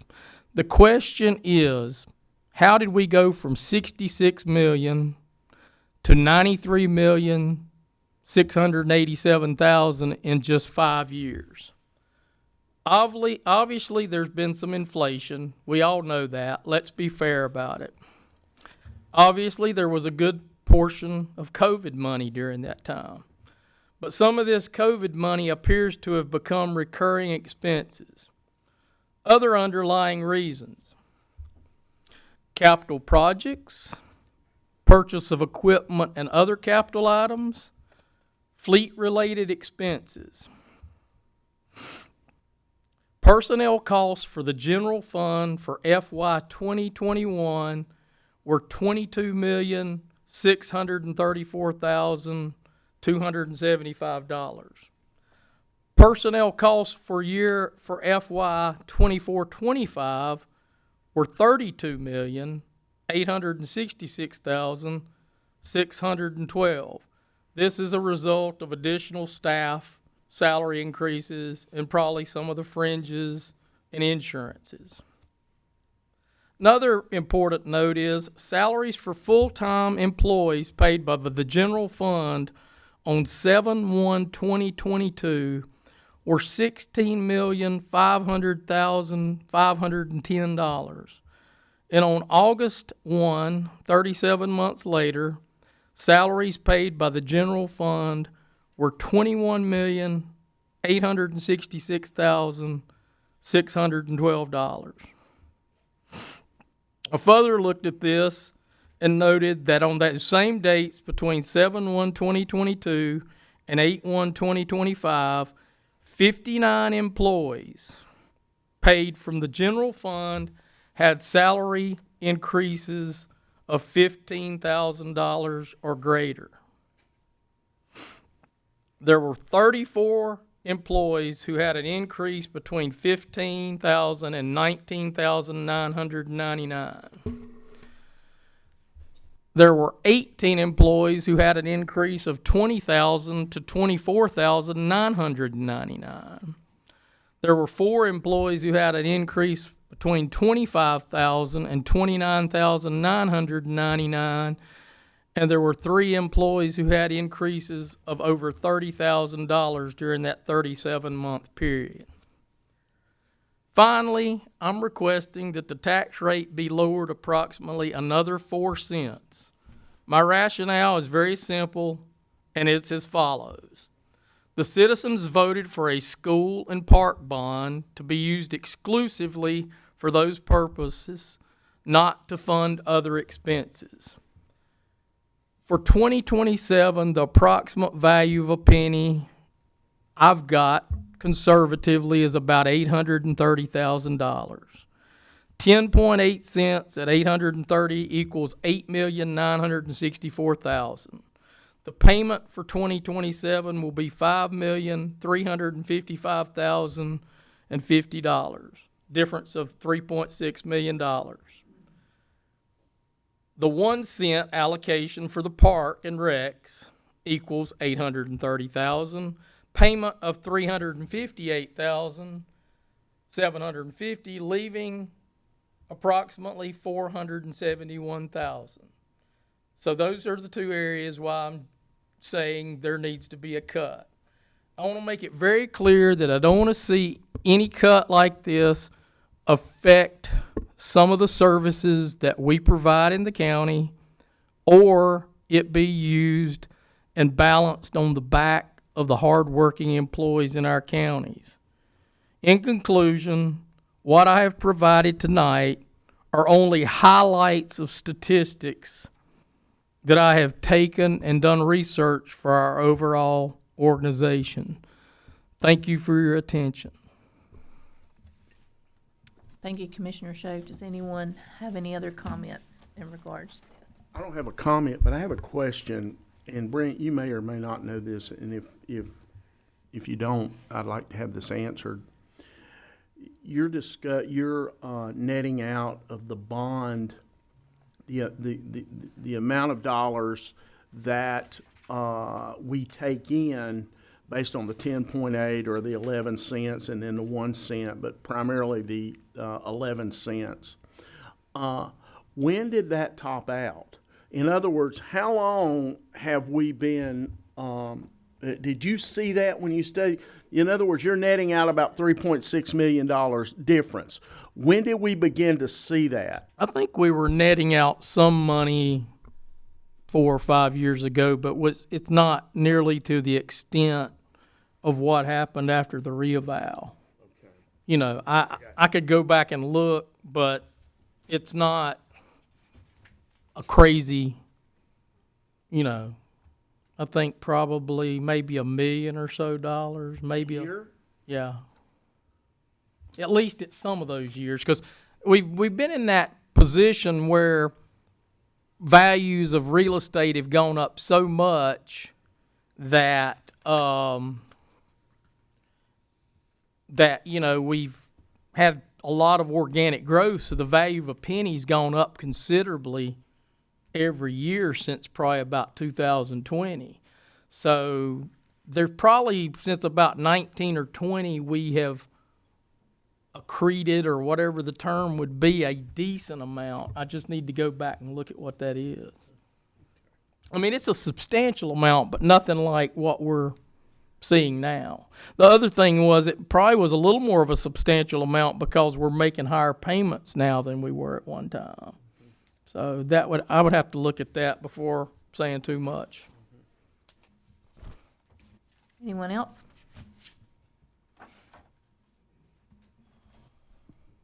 Okay.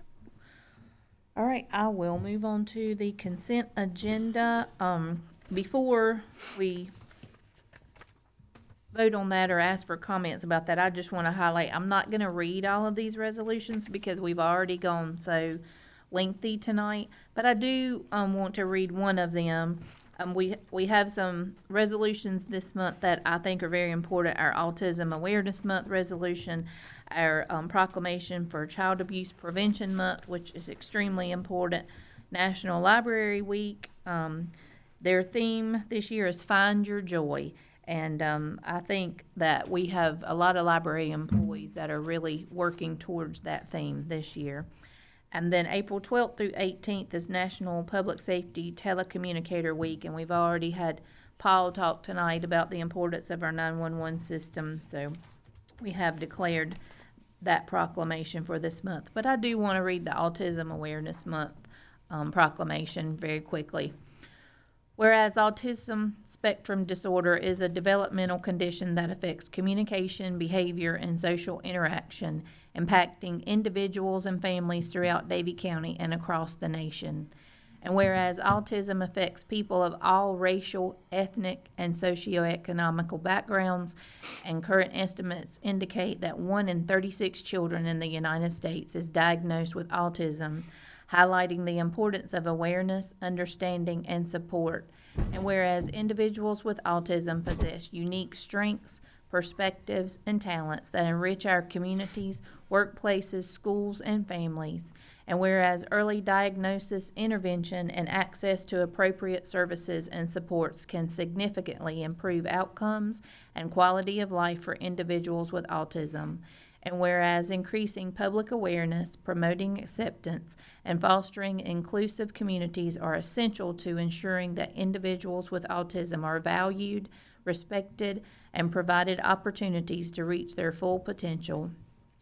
And whereas Davie County recognizes the importance of supporting individuals with autism and their families, as well as the efforts of educators, healthcare professionals, caregivers, and advocacy organizations who work tirelessly to improve lives and promote inclusion.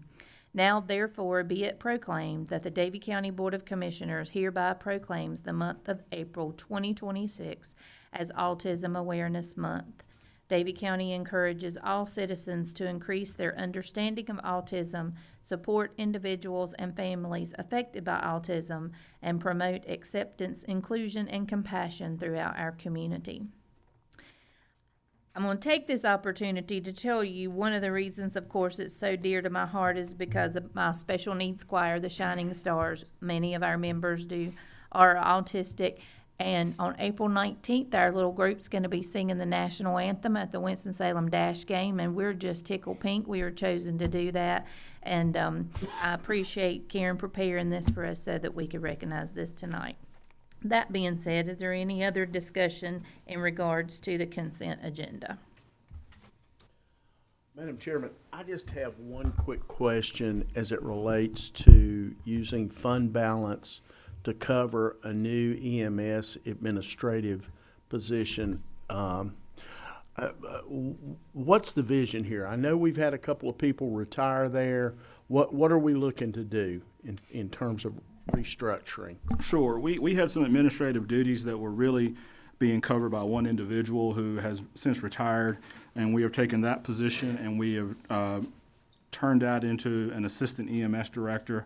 We're in the process now of reviewing applicants for that, and we feel that that position should spend more time with the direct crews and EMS, and by having an administrative assistant position, that person can handle more of those administrative type duties that we also think may be able to expand into some other departments as well down the road to help out with EMS. So that's kind of what we were looking at doing. We've also changed another position. We've had 2 retirements, and we combined an area to be overseen by one position instead of having 2.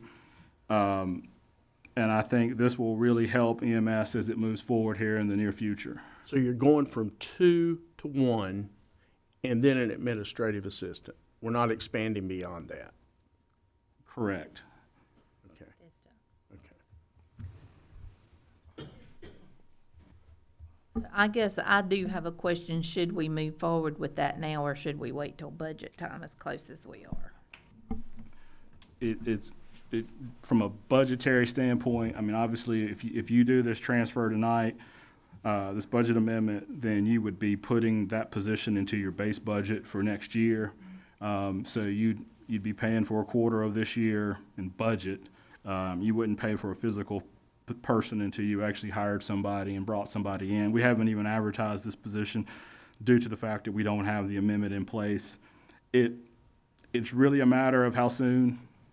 I mean, you could do it now. You can wait till July. I think there's a need. I guess really the difference being If you do it tonight, it's in place. If not, then you'll see it as part of the recommended budget more than likely.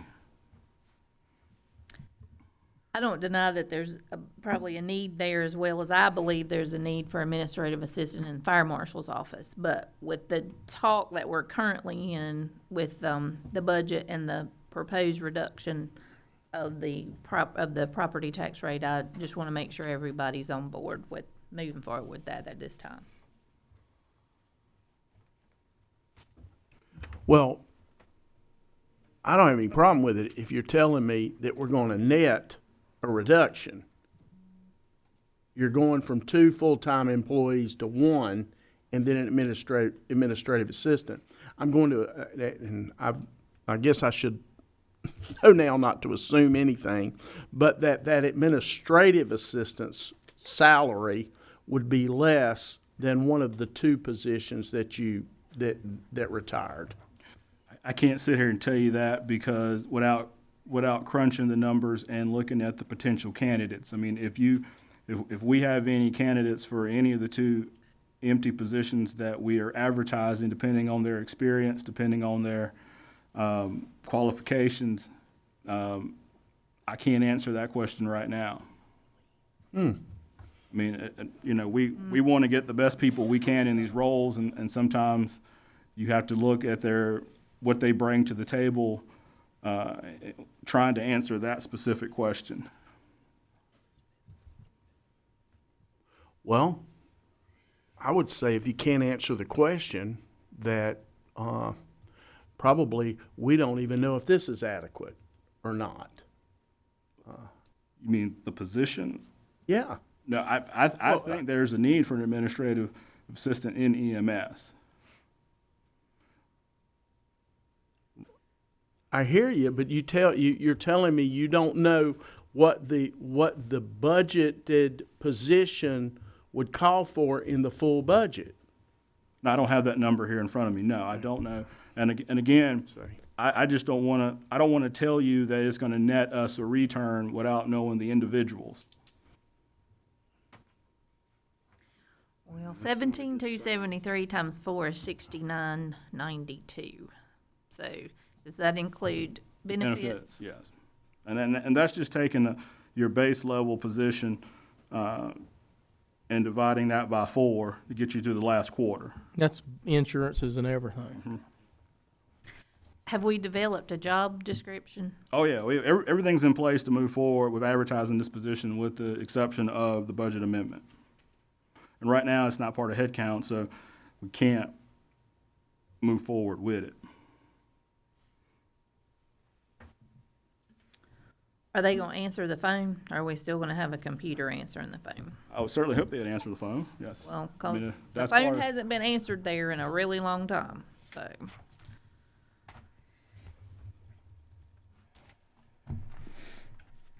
Also, I have a question about the library entrance renovation project. So is that still directed to be towards that front entrance?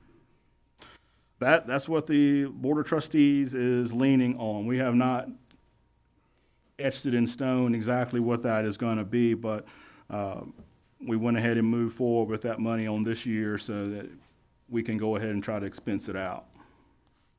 But I believe that is what the trustee board was leaning to do, was to do it towards the front. Well, I just want to make sure that we really, really look at that, because I thought we closed the front entrance because water was coming in through the doorway. So why would we reopen an entrance that had to be closed? Yeah, we would have to make sure that there's no water intrusion if we were to move forward in this particular project as well. And of course, I really don't think that's the best place for a handicap entrance, because it's just ridiculous to me that a handicapped person would have to make that large of a trek to get to a door. It's supposed to be convenient for them, not a longer walk. So I would really like for us to look at that before moving forward. But I really think we need to consider, I mean, I don't want to approve a new position at EMS and then the budget end up not being able to supply for it, but whatever is the pleasure of the board. Anyone with any other discussion or a motion for the consent agenda?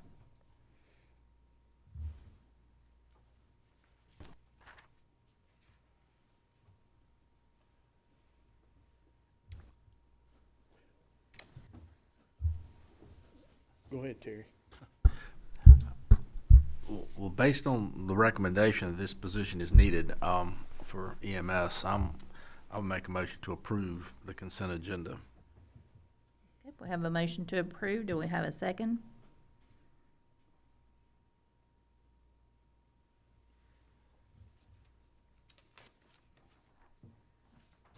I'll second. Okay, second from Commissioner Poindexter. Any other discussion? I'm just going to say this in terms of this position. I know Joseph needs help here, but I can tell you, we don't have a good track record recently in terms of the way we've addressed these things. And I think, commissioners, we need to pay real close attention to this when we get to the budget. Well, I definitely think we need to monitor it very well, because I know, I truly do believe the fire marshal's office needs an administrative assistant for sure, because they have so much going on, and they also have to answer calls, and we do have some people that are staying in the office at EMS, but we really need to watch after that, because that could still end up being an additional head in the long run. So, okay, we have a motion and a second. So all in favor of the consent agenda? Okay, that's unanimous. Thank you. All righty. So we will go to old business. Does anyone have any old business? Any new business? All right, commissioners' comments. Commissioner Poindexter, if you'd like to start. Yes, I would like to say to Paul Moore, I'm glad that your situation worked out the way it did for your mother. And I'm glad for your comments tonight regarding that. Thank you so much. And I'd like to thank everybody for coming tonight. I know it's been a long and arduous evening, but we try to get things right before we approve them. Hope to see you back next month. Thank you. Thank you. Commissioner Reniger? Thank you, Madam Chair. Hope everyone enjoyed their Easter holiday. And I would echo what Pastor Harbor said in his invocation about pray for our people in the military. We are at war, and we pray for a speedy resolution to that. And appreciate everyone coming out as always, and I look forward to seeing you next month. Thank you. Thank you. Commissioner Jones? Thank you, everyone, for coming. We really appreciate all you do. Thank you, sir. Commissioner Schoaf? Appreciate everybody coming. This work's not always easy. Sometimes tough things have to be said, tough decisions have to be made. Appreciate all your support. Thank you. Thank you. Thank you all for enduring this meeting. It's been quite a meeting. Thank you for putting up with me stumbling my way through all these public hearings. And Ed, thank you for catching me there. Paul, we are glad that your family member is okay. And as I said before, now you just have a small window of vision of why I fight for them so much, because they mean the world whenever you need them. I mean, it's all. And thank you all for what you do. Thank you, all the staff, everyone especially who worked on this meeting tonight. We appreciate you so much. I hope everyone did have a wonderful Easter. Our weather's changing. We had our first car show tonight, so lots of activity going on in the county, and we certainly have a lot of work ahead of us to get this budget going this year. So we'll try to do our very best to make everything happen. We are going into closed session. So according to General Statute 143-318.11A6, to consider the qualifications, performance, or discipline of public employees. Can I get a motion to go into closed session? So moved. Second. Commissioner Poindexter, Commissioner Jones, all in favor? All right, unanimous. And we're going to go. You don't have to wait on us. Thank you for being here. All right, I'll entertain a motion to go back into open. So moved. Second. All in favor? All right, and motion to adjourn. So moved. Second. Shades Point Extra again. All in favor?